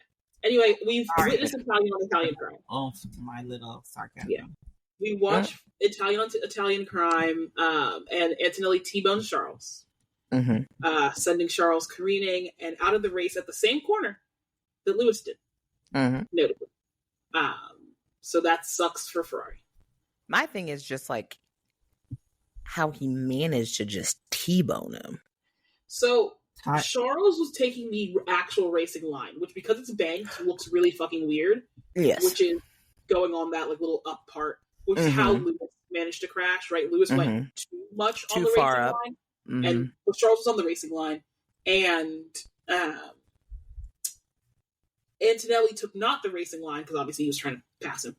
And with the way that works, though, when the person comes to turn in for the racing line, if you're taking this bottom line, you are taking a way straighter line, and you will T-bone. Thus, the crash. Stay super far out. Yeah. Which he did. So he ended up T-boning him. He gets a 10-second penalty for it, but Charles is out. Hate that for Charles. Ferrari, this is a 0-point sum for them coming into this new part of the year. Yeah, not the best start after summer break for them. No. But this also brings out a safety car. And what happens when you bring out a safety car? Everybody pits. Everybody pits. And what do the McLarens do again when they double stack? fuck up Lando. Fuck Lando. I mean, if you're gonna fuck somebody up. That's true. So they do a double stack again. Oscar gets out a little bit slow, no major problems. They bring Lando in a little bit slow again, and then they accidentally leave the car jack on his car, so they have to stop, unjack him, and then let him go. It adds about a second to his pit stop. And this is just the start of Lando's problems for the rest of the race. So this is tragic. Antonelli will then get noted for speeding in the pit lane and get another 5 seconds of penalty. Jeez, Kimmy. And Yuki has a power issue, which will lead to him only having 40% power for the rest of the race. The fact that he was able to finish the race is actually... I was honestly really surprised they didn't, retire the car. Yeah. They said you're going to make it to the end. Let's say. But I think he ended up getting points. So yeah, he did. I guess it was worth not retiring the car. Yuki, yeah. It was, I think it was a point. No, 2. He came in 9th. Hey, he went from 10 to 12, girl. That's a 20% increase. Hey. Go ahead, Ukes. Baby boy Yuki. Exactly. We, again, have them kind of just chugging along. The McLarens are still on their bullshit. And all of a sudden, you see a little radio message pop up in the corner from Lando. I smell a weird smoky smell in the cockpit. Smell smoke. Yeah, I smell smoke. And then a second later, you get the camera from behind him and the commentator's going, and there is smoke. Why do you have to say it like that? That's what they said. Because that's exactly how they say it. Lando ends up having an oil leak, which basically he can't keep driving. He DNFs. He's out. Another safety car. And the streets are saying that this oil leak might lead to Lando needing a new engine at Monza, which is the place to take it. So, good for him, I guess. But that's a 10-place grid penalty because McLaren has already had both of their drivers use all of their allocated engines. Ooh. So that means he's going to be in the middle of the pack with God knows who, God knows what. He may not make it out. Struggling, fighting for his life. He might be down there with Stroll, and it might get nasty. Who knows? He may not make it out that race, and if he doesn't make it, he has to. Well, I mean, this is just a lot of, speculation. But I don't know. I feel like if he gets to a point where he does not score, let's just say Monza, Oscar wins, Lando doesn't score any points. I don't think he's not going to be out of the race, but it's going to be harder with only 8 more races. It's going to... I believe that I was looking at it, and as it currently stands, presuming that Oscar gets P2, because, unless Oscar's car blows up, he's going to get at least P2. Mm-hmm. Lando would have to win 7 of the 9 remaining races, I think it is. Because he needs to keep making a 7-point deficit up. Over the course of 9 races, he needs 40-something points, basically. Yeah. To get over Oscar. And he also needs Oscar to not continue to rack up points as well. Yeah. He needs to get, we have 9 races. It's a 34-point gap. He has to beat Oscar. 6 points every race. 6 points on Oscar every race? He needs 6 points on Oscar every single race. So if he DNFs again, he needs to count on Oscar fucking up. If he DNFs again. So, I don't know. It was, this one I would say, it's not his fault. I did feel a twinge of oh no. But then I was I really want Oscar to win, so go Oscar. And a lot of people were saying, it would be so sad if the championship was decided by a mechanical failure, girl. No. If mechanical failures didn't decide championships, lose and be a 10-time world champion. Minimum. Hello? Minimum. This is Formula One. What y'all think this is? That's part of the job. Literally. That's part of the job. Literally. Building a reliable car is what you gotta do. I mean, you expect a baseball player to hit a home run with a cracked bat? No. Huh? Okay, sports analogy queen. I didn't get it. I said, do you expect a baseball player to hit a home run with a cracked bat? Like if the team gives him a cracked bat. If the team gives you equipment that's faulty, you can't be expected to perform your best. Wow, Bex. Yeah. Okay. Wow. They can try to you're on the pod tonight. But anyway, Lando's car blows up like 5 laps before the end, so we end up basically doing just a couple laps towards the end.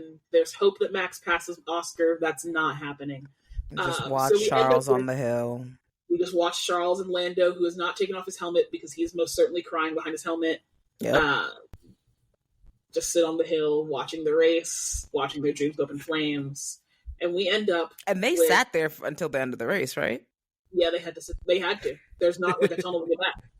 That's why, like some of the older races, you see them like hitching a ride. Mm-hmm. Or the only way they can make it back. Yeah. It's either that or walk the 2 miles. I don't think you can walk. I think that you technically can, but like the area you'd have to walk through, you're not supposed to. Yeah, okay, that's right. Was this not the same race where we had that footage of Lewis making a long 2-mile hike to get back? Because there was that one race where Lewis was like in the bushes, walking back from the DNF. I don't remember this one. I remember Lewis in the bushes. Why would the crew getting the car off the track not take him with them? Because they're getting the car off the track. The drivers have to stay off the track. Damn. He was out there yes, we end up with... Sorry. I said they were out there with the stewards. They were fine. Yeah, he was fine. They were just bad.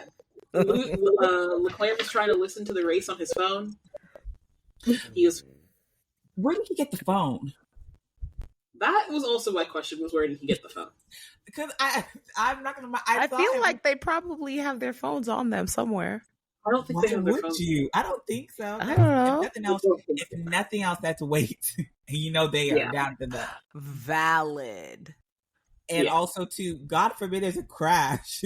I think he was probably using a marshal's phone. Like, he was probably using one of the marshals on the side's phone. Oh, that would make more sense. Was like, do you have F1 TV? Give me your phone. Yeah. So he could hear what was going on. Because he was holding up to his ear when Lando... The marshals are probably tapped into some type of free radio. I hope that they give them a free F1 TV subscription for being They probably volunteers. do. Something. I hope that that's like the minimum perk they get for being volunteers. I don't think they get any perks. They should. Perk is your presence at the racetrack. You're literally trackside. Literally trackside. Mm-hmm. But all right, our podium is Piastri, Max, and Hodger. Yay! Isaac. We cheered. Whoop, whoop, whoop. First rookie podium. First African, like from Africa podium. We love it. Oh, where is he from? I forget. Algeria. Oh, I completely forgot about that too. I didn't forget. I didn't know. But yes, he is a little bit dirt. Oh. I do want to show you guys a fun little thing that he is 20 years old. Yes. I want to show you a fun little thing that a Twitter user named the Goog, who is a George Alex shipper, love them, makes every single week for the drivers. And this is everybody who has a podium. And their little That's podium. That's so cute. Wait, who's... Oh, that's Isaac. Oh. Wait, the 2 McLarens, is that... This one is Oscar. Oscar first? No, this one is Oscar. The one sticking his tongue out is Oscar. There's no one sticking their tongue out. Yes, the second McLaren. The one next to George. That is not a tongue. That's pink lips. Oh, you can feel that way. Wait, Nobody else has lips in this photo, so... No, there's not a single lip to be found.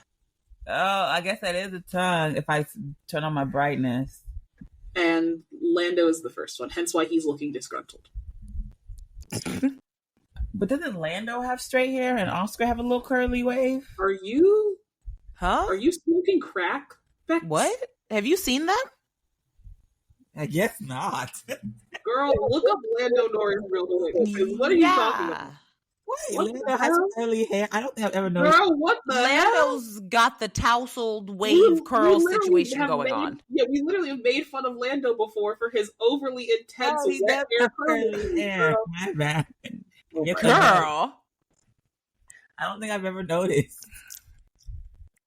Wow. Important things about this photo as well. The artist draws like funny little expressions onto their face that fit like the situation. And so as you can see, Kimmy's looking kind of apologetic, and Charles is looking kind of like, I see you, Youngblood. but yeah, this is really cute. There's so many. Isaac just looks excited. Sweet baby. I'm about to say, why does George look like that in the first one you showed? Because I think Why he's is kind he of covering just, his like, face? I think he's kind of like, it's awkward. He's sitting next to the two people who got into a crash. Oh, and He's look a at little awkward. Max giving him a thumbs up. That's scary. I think Max is just vibing. I think Max is giving Isaac a thumbs up. I know, for the that's the scary part. I know what I see. Why is that scary? Because they don't need to be on friendly terms. They need to be competitors. So that You know all the rookies love Max. Stop it. no, I don't. They do. All the rookies It's like a love very Max. notable thing. They're What very much rookie obsessed has- with Max. What rookie has come out and said that they like Max? Timmy Antonelli, God, Gabrielle no. Leto. No. They Will all- Wilson. They No. also follow Yeah, him I know, around I'm like making that up. I ducklings. do not believe No, we're you. not making that up. Yeah, like, Look it up. yeah. Bex. Listen, come back to reality with us. Hey, And I don't think I've ever heard any. Here she goes. You're that person that gets on my nerves. she said, evidence now. I'm gonna have to do a good Twitter search for you, No need. just because I believe you.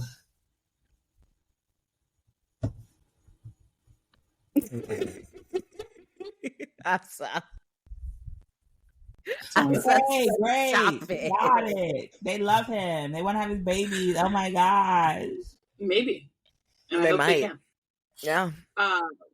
There is one rookie who I think does not like Max, but it's not Antonelli or Lawson or Bortoletta. Those Is are it his. Bierman? Those are his children. We'll get into it. I think Ollie said that he's like super nice and that he like gives them all tips and stuff. So we'll get into it because it's part of my post race coverage. Oh. It's part of my post race coverage. But let's do rookie roundup. Hey. Roundup. Rookie roundup. Roundup. We need to come up with a little bit for that. Anyway, Okay, rookie roundup. Hajar. Great. love it.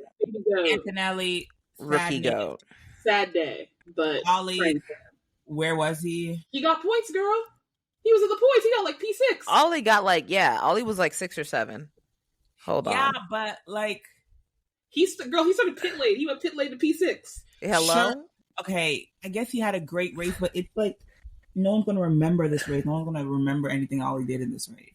I think that's not Ollie's fault. I think that's everybody else's fault. No, Yes. I think Ollie didn't have like a great race. He really was just fortunate. He was lucky. Like, let's be honest, he was lucky. I mean, lucky or not, he still did it. Formula One's a little bit of luck. I mean, yeah. You gotta. Okay, so who else do we have? Rookies. Lawson, his crash with sign kind of fucked up his whole day. So I mean, Lawson is what did we expect from him? Wow. On the grid. I feel like every week we sort of have some sort of like incident, whether it's like a full on crash or like clipping somebody or just doing something reckless. Lawson, unless he does something spectacular in these next 9 races, I think your time's up, buddy. I mean, But I guess also that depends on if there's someone to fill the seat. yep. So, Yep. Colapinto, I don't even think anyone said his name the whole weekend long. yeah, no, I didn't hear anything. He finished All I above know is that he could Lawson, lose though. his- Jack Doohan was at Zandvoort. And I think that's a spooky, scary sight for my boy Colapinto. Well, you know what? Good, because he was doing the same crap to Jack, always popping up, and I'm just like, no. Now you need to hear some footsteps. You know, coming from the back. Oh no. And then Bortoletto kind of had a sad weekend. Yeah. Ish. Yeah, his front lane got fucked. Yeah, so he was just it was a struggle for him. But a funny thing is, I remember hearing Bortoletto's name before Carl Pinto's name. So, but yeah, overall, I think it was actually a pretty decent showing from the rookies. How many rookies did we get in the top in points? We got Isaac. We have Ollie. Mm-hmm. Oh, that was just it.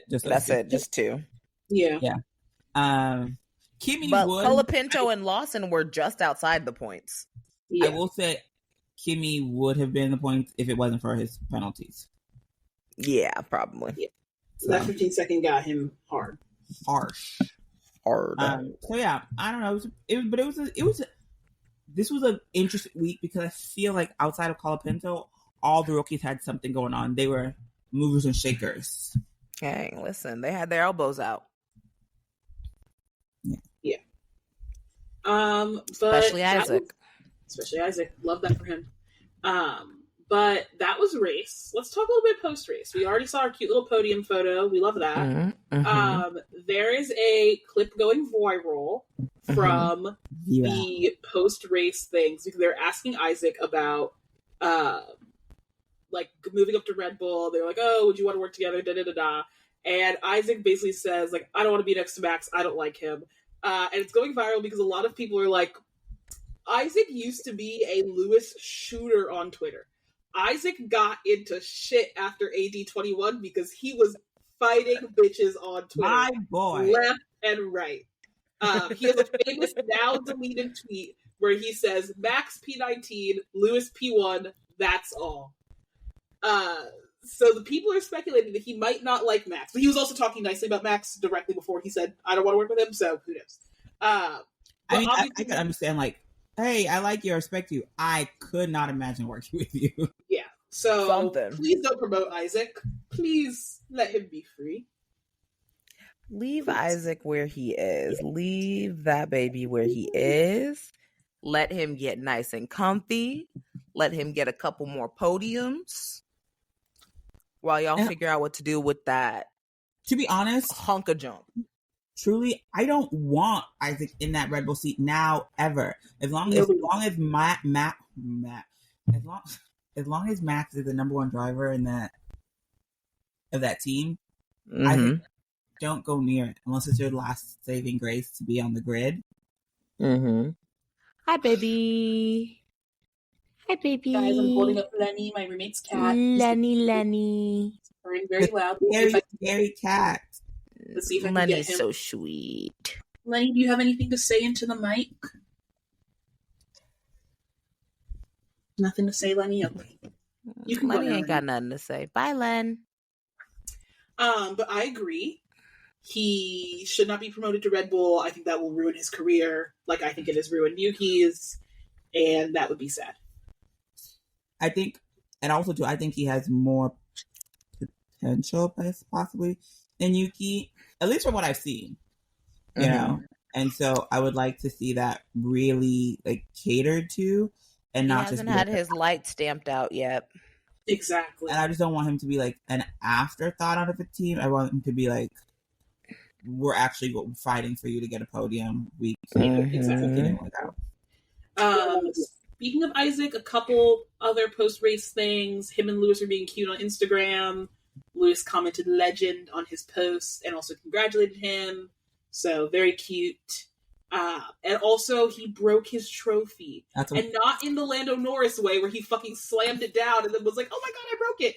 He gently placed it on the ground and then it still broke. I don't understand what was it made of that it could break? Because he literally just squatted it very gently. But it seemed like it just so happened to be like where his hand was like literally the weakest of the trophy. And I was like, what is this thing made of? I don't even know. Porcelain. Yeah, literally, maybe. The only other piece of news I have, because I thought it was hilarious and it was brought up on the podcast, so I wanted to bring it up. You know, we were talking about the fact that, like, if you're a McLaren fan, you should really be happy. You know, things are going pretty well for you. Life is going pretty well for you. Apparently, and not apparently, I saw the screenshots myself. Lando fans have been saying that McLaren purposely nuked Lando's car and have been DMing the FIA asking for investigations into McLaren because of this purposeful nuking of Lando's car. Now, what's their evidence?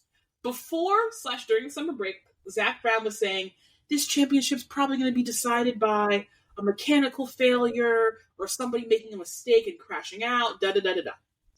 And so now they're like, look, they've created a mechanical failure to decide it for Oscar. And I'm like, why wouldn't they do that in the last race? Like, why wouldn't they do that when shit starts to skew a little bit more to make it more intriguing? Like, I don't know what happened to, like, fandom and stands, but the plot has been lost.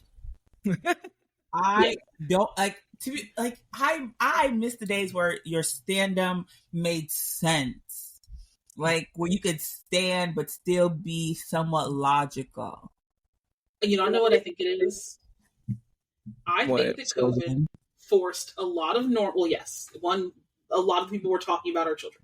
But also, I think COVID caused a lot of people who are normies, right? People who ordinarily would have no attachments to sports or media. They would have been at the club. They would have gone to Pilates. Yeah. They would have, gotten drinks with their girls. They couldn't do any of that. They spent all of their time online, and they learned about fandoms. And they were like, oh, I like that show. Let me go join a fandom of that show. Mm-hmm. And they have no respect at all for us people who have built and maintained fandoms for decades and are generally sane people. Every fandom has its crazies. Girl, you can't have the Timothy Chalamet fandom without Club Chalamet. Okay, somebody's got to go crazy. That's part of the vibe. But y'all, you can't be mass crazy. That's not what the crazies are supposed to be. Offhand anecdotes that you tell once your fandom is super established. Okay, they're supposed to be cautionary tales. Okay, they're supposed to be in your Discord channels. Y'all want to fight. Y'all want to be crazy on Twitter instead of making a Discord and being crazy there. Like everybody else was back in the OG solid fandom days. And I think that's the problem. I think too many people with a low understanding of fandom because they would have never done fandom except for when they were forced to by the world. They should be at the club. Literally. You are not mentally equipped to be an obsessive person. Like, some people are not well set up to obsess over something and also be able to detach from it being a normal person. And for those people, it's like, you should not be obsessed over something. No. Like, you don't handle obsession well. I mean, there's like a healthy obsession, and not everyone can have one of those. Yeah. So it's just not possible. It's not. Not at all. But yeah, that's my only other piece of F1 news. Any other takeaways, thoughts from the Gornies? I'm excited we have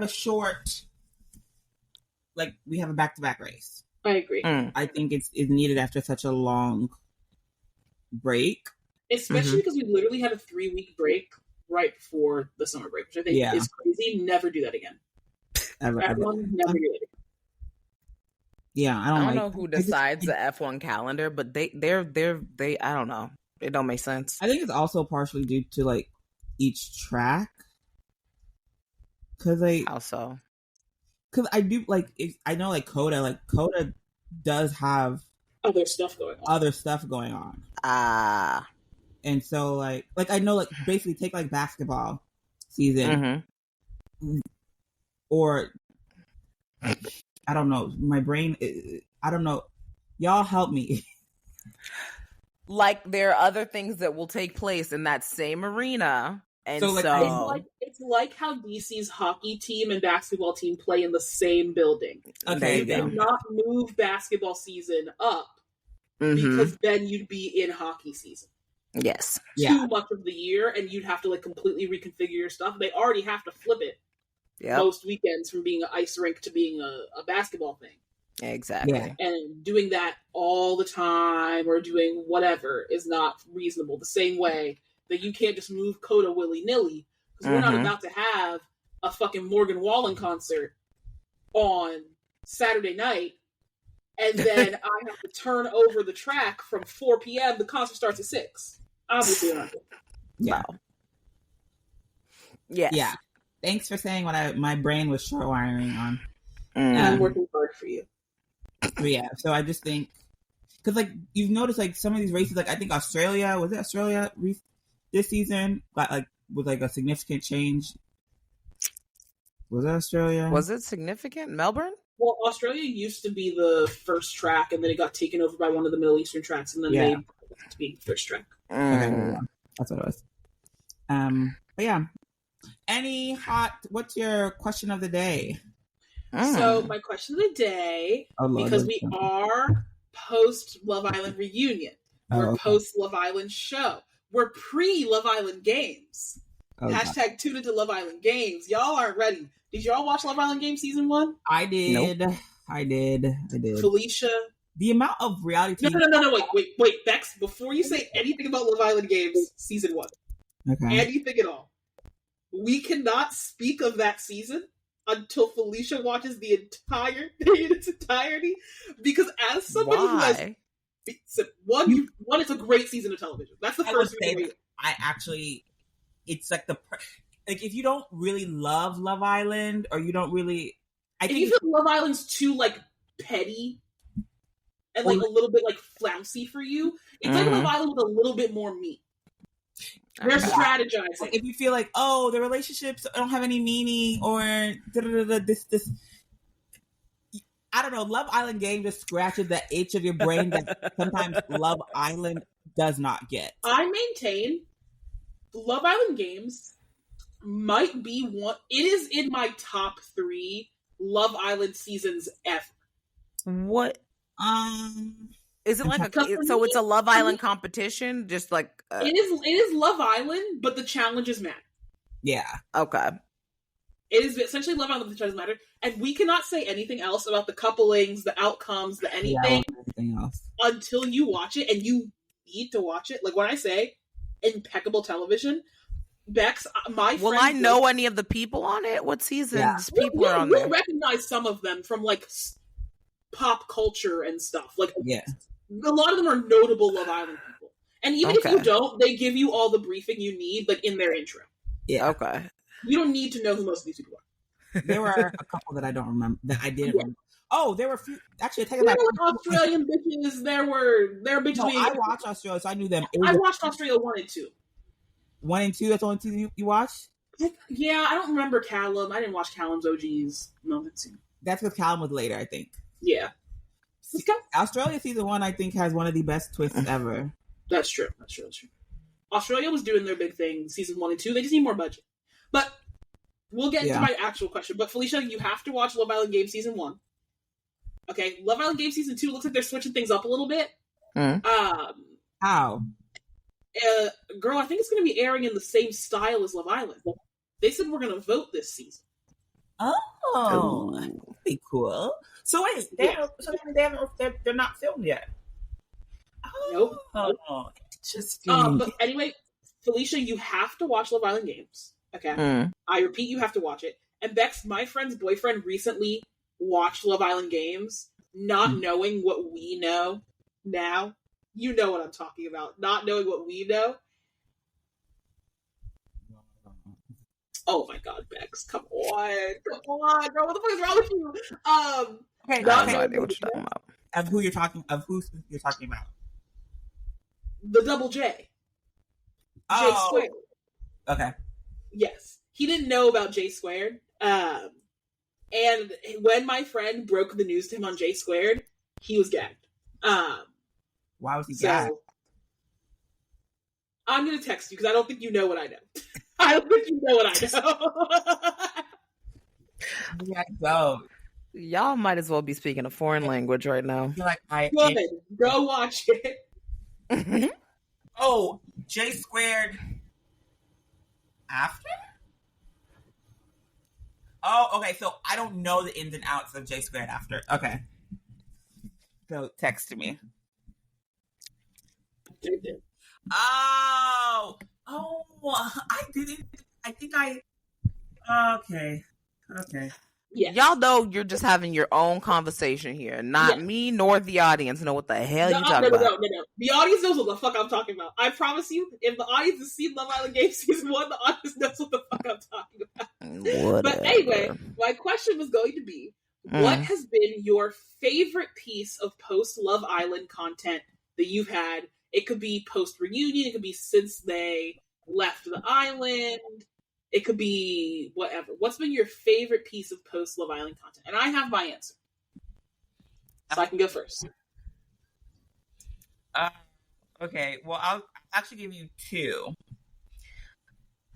My first one is the emergence of Tish Cyrus as actually a quality podcaster. Like, yes!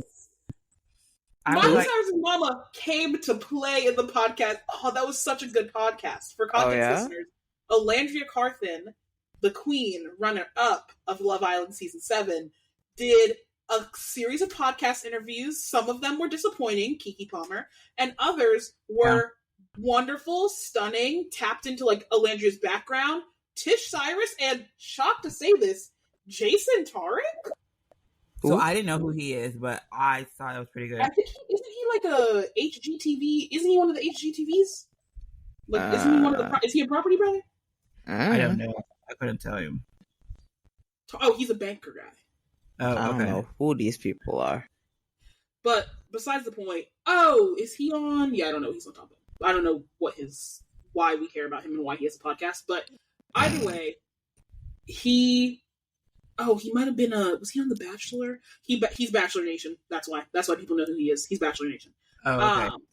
But they both did amazing podcasts with Alandria. Keke Palmer flopped.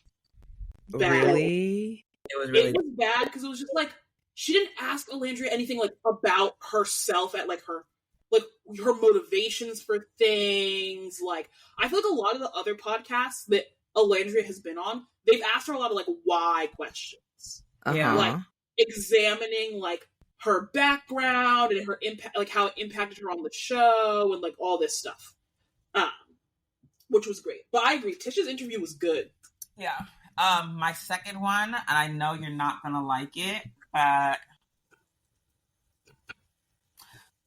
woke up and had to pop it. Man, I gotta stop it. Pay for hair, nails, and feet. Shoot the finger thumb, tapped and said, "Clock it." Show that song that Ace made is a cute. I like that song. I thought it was a cute little fun little thing. I know you just hate Ace. I don't hate Ace. Oh, I'm just saying. No, I don't hate Ace. I think. Well, one, I don't know Ace, so I don't hate Ace. But also, I just think he had better things to do with his time than what he ended up deciding to do with his time. That's all I'm saying. I think he could have been doing something else that would have done him a lot better. Like maybe making Shelly his girlfriend finally. To be honest, That man still ain't locked Shelly down yet. I think the only one. He told the podcast that he's not going to let anybody N-word or a pause. I want to say bitch, but I'm not going to because I know it'll make me sound bad. Woman force me to do anything I don't want to do. I just find Ace to be funny. Come again? You heard me? I'm quoting him exactly, actually. Because here's the thing. Not as much as I like Alandria, and honestly, Shelly's losing me these days, but I like Shelly a lot. I think Shelly's great. I think that as far as reality TV girlies go, Shelly's a top-notch reality TV girlie. I hope she gets all her influencer brand deals, give her the makeup deals, give her the little fashion deals, skincare deals, all of it. Mm-hmm. I think letting a 22-year-old man get up on a podcast and tell the world he's not going to let no bitch tell him what he can and can't do, what he has to do, is crazy. That's reference insane. to making me his girlfriend. That's insane. That's absolutely absurd. And I'm sorry, Ace. I'm sorry. I didn't watch Love Island, but I know who Ace is and I know who Shelly is.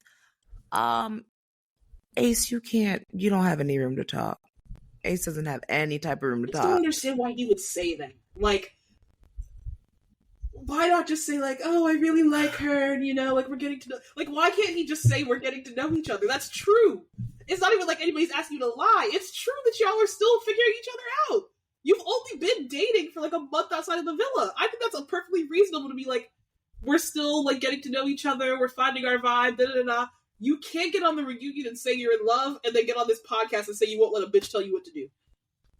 That's crazy. Insane. But I did like that little song. I thought the little song was fun. Felicia. Not Felicia, Bex, for the record.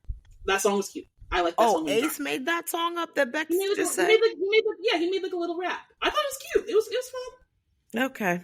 But I think you should pay for her hair, pay for her nails, and don't insinuate she's a bitch on a podcast. That should be it. But he needs to be groveling at her feet, but okay. Maybe I took it differently. I didn't think he was insinuating that Shelly was a bitch. I thought it was you bitches in the comment section that he was referring to as bitches. I mean, he can refer to them as bitches either way. I don't care. I think that getting asked the question about making your girl that you just said you were in love with on the Love Island reunion your girlfriend, that's like not an appropriate answer for it, because phrasing it as I'm not going to let anybody make me do something I don't want to do makes it sound like you don't want to. Not that you're planning it out. Not that you are getting to know each other, but you're just not ready. Like, it implies a lack of desire that I don't necessarily even think he meant. But, like, why is that the tone with which you regard this situation? Instead of, like, I'm so excited to make her my girlfriend. Like, I love her so much. And da-da-da-da-da. I also think I love yous before girlfriend is low-key kind of crazy. But that's insane. That's besides the point. That's just me in my normal life. They're reality TV people. They're already insane. So, like, that's fine. You're on reality TV. You're already weird and insane to me. So, like, you can have a weird and insane relationship timeline. I love you before girlfriend is wild. But hey, we're not in Love Island. Anyway, this derailed. My favorite piece of post-Love Island content has been the Nico Landria Agua de Kefir ad campaign. Oh. One, it interests me to Agua de Kefir. It's the only thing with fake sugar in it that I can drink. So shout out them for me. Yeah, I bought like 5 bottles at my local Trader Joe's. It's so good. It's like very probiotic drink. So like if you don't like I think that if you like kombucha, you'll like this. I love kombucha. And if you don't like kombucha, I would try this because it tastes more like a juice water version of kombucha. I love kombucha. I'll try it. I would try it. You can get it at Sprouts, Trader Joe's. Those are the 2 places I buy it from. Not you advertising. Hashtag AguaX Nico Landria. But free advertisement is crazy. I'll freely advertise for it. It's delicious. I will not take Nick's advice and do no free advertising. But I think that it's like a fun ad campaign. Like their little commercial was good. I thought it was a good commercial. And also like the way that they're doing their brand rollout, I thought was really nice. They're doing like little snapshots. Like they basically took a whole bunch of photos in a photo shoot, and instead of like picking 5 of them and making them like the Nico Landria edit and that's it, they've been doing like a weeks long little drop of content where it's like on Thursdays it's Thirsty Thursday, so we're gonna give you something a little freaky deaky as your photo. Like there's one of Nick's abs and like a Speedo and him holding a mirror in front of his crotch, and in the mirror is a Landria sipping Agua de Kefir. And they're like, on Thirsty Thursdays we'll give you something like that. On another day we'll give you a little Q&A. On another day, we'll just give you, like, Ola looking cute in one of our bikinis. Like, it's like they're doing rollouts with content, which I think is good. So, like, you're keeping Agua front of mind for the people for as long as the Love Islanders are front of mind for the people. You're not, like, capitalizing off of it for a week and then letting your brand die. You're, like, trying to think of how do you turn short-term into something continuous. And for that, whoever their PR person is, and, like, their media person, good job. Hey. Snaps. It's also delicious. And they're also doing a sexy single shoot with some of the single Islanders. Ooh, so, I saw that. I see those. I think Chris, Audrina, Hannah, maybe Charlie? Hannah? They got arrested, Hannah? No, girl. Hannah from this season, Hannah. Oh. Hannah, who got arrested? Hannah Jersey with girl from last season. Who? Bad Big makeup, blush. blush. The girl who was a Kendall at the beginning. of last season. Oh. She left her makeup on everybody that she kissed. I forgot about her. Yeah, she found God, so. Oh, no. That's Jesus. so good for her. I'm Fix happy it, for her. Lord. But that was my favorite piece of content. Felicia, as somebody who didn't watch the season, have you gotten any fun Love Island content on your feeds? I've gotten random stuff, but what's your favorite random thing that you've seen? Did it even catch your eye? No. That's okay. They don't really mean anything to me. Sorry. But I will say their photo shoots that have been coming out have been eating down. Shelly and Orlandria. I've seen some of their photo shoots and stuff. Also, Serena and Orlandria were at a Texas AU event. Oh yeah, they were TSU. They were at TSU yesterday. Yeah, but I heard it was. Ooh. I mean, the videos looked fun. I mean, it looked small. So it wasn't supposed to be. We had a flash flood yesterday. Yeah. And so the event was supposed to be outside. It was the cookout. It got moved into their gym. Auditorium, yeah, gym. And I just heard it was just like it ended up getting delayed 5 hours. Yeah. Anyway, I love Marseille. Good on you for trying to make an event. Was there. Keith Lee was there. Yeah, Keith Lee. He was. So it was a time.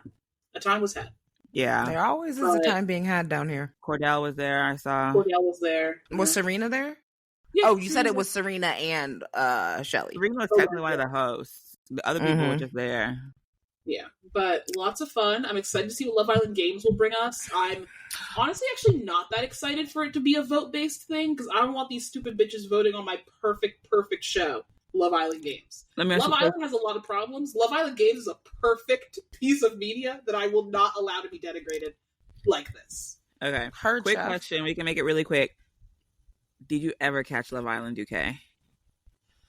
Okay, listen. I caught bits and pieces. Here's what I'm going to tell you all I know about Love Island UK real quick. Pretty black girl Alima, that racist man she was originally paired up with, he got booted, but then he came back, but then he got booted again. Yes. He got booted. Another pretty black girl got booted. Yeah. The American one, the American girl with her guy. Ever American to win Love Island UK. Yeah. That's truly all I know. I will say... like the top three a lot. You what? People seem to like the top three a lot. Like it's people. The top three were my top three. What happened to the girl with the really good posture? She was the top three. Oh, love her. They are basically UK is basically saying they're the top three. They're the white PPG. They are the UK PPG. And so I will say I think it's one of the better seasons that they've had in a minute. Okay. When I see the three of them in a Vogue shoot, or even two of them in a Vogue shoot, I will call them the UK's PPG. Anyway, I think you could give it a watch. I won't be doing that, but it's on Hulu. No, I understand it's on Hulu, but I have many other things to be watching. I'm currently catching up on all of Below Deck, every single season of every single franchise. Wow, it's good. It's some of I will say, OG Below Deck is just perfect television. Have you gotten to Rocky yet? Have you gotten to Rocky? Rocky season, though. Rocky didn't have. I don't know, y'all. I don't know if Rocky was just too smart or Rocky was just too dumb. I actually don't know which one it is. Rocky, God bless her. Y'all, we are going down a reality TV rabbit hole, and this recording has surpassed 2 hours. Rocky, I love Kate. Wait, me and you will talk Below Deck after we end the pod. Next up, we have Monza, the Temple of Speed. I'm excited. Forza Ferrari, we hope. But we will catch you next week with the pod. Goodbye, listeners. Bye-bye.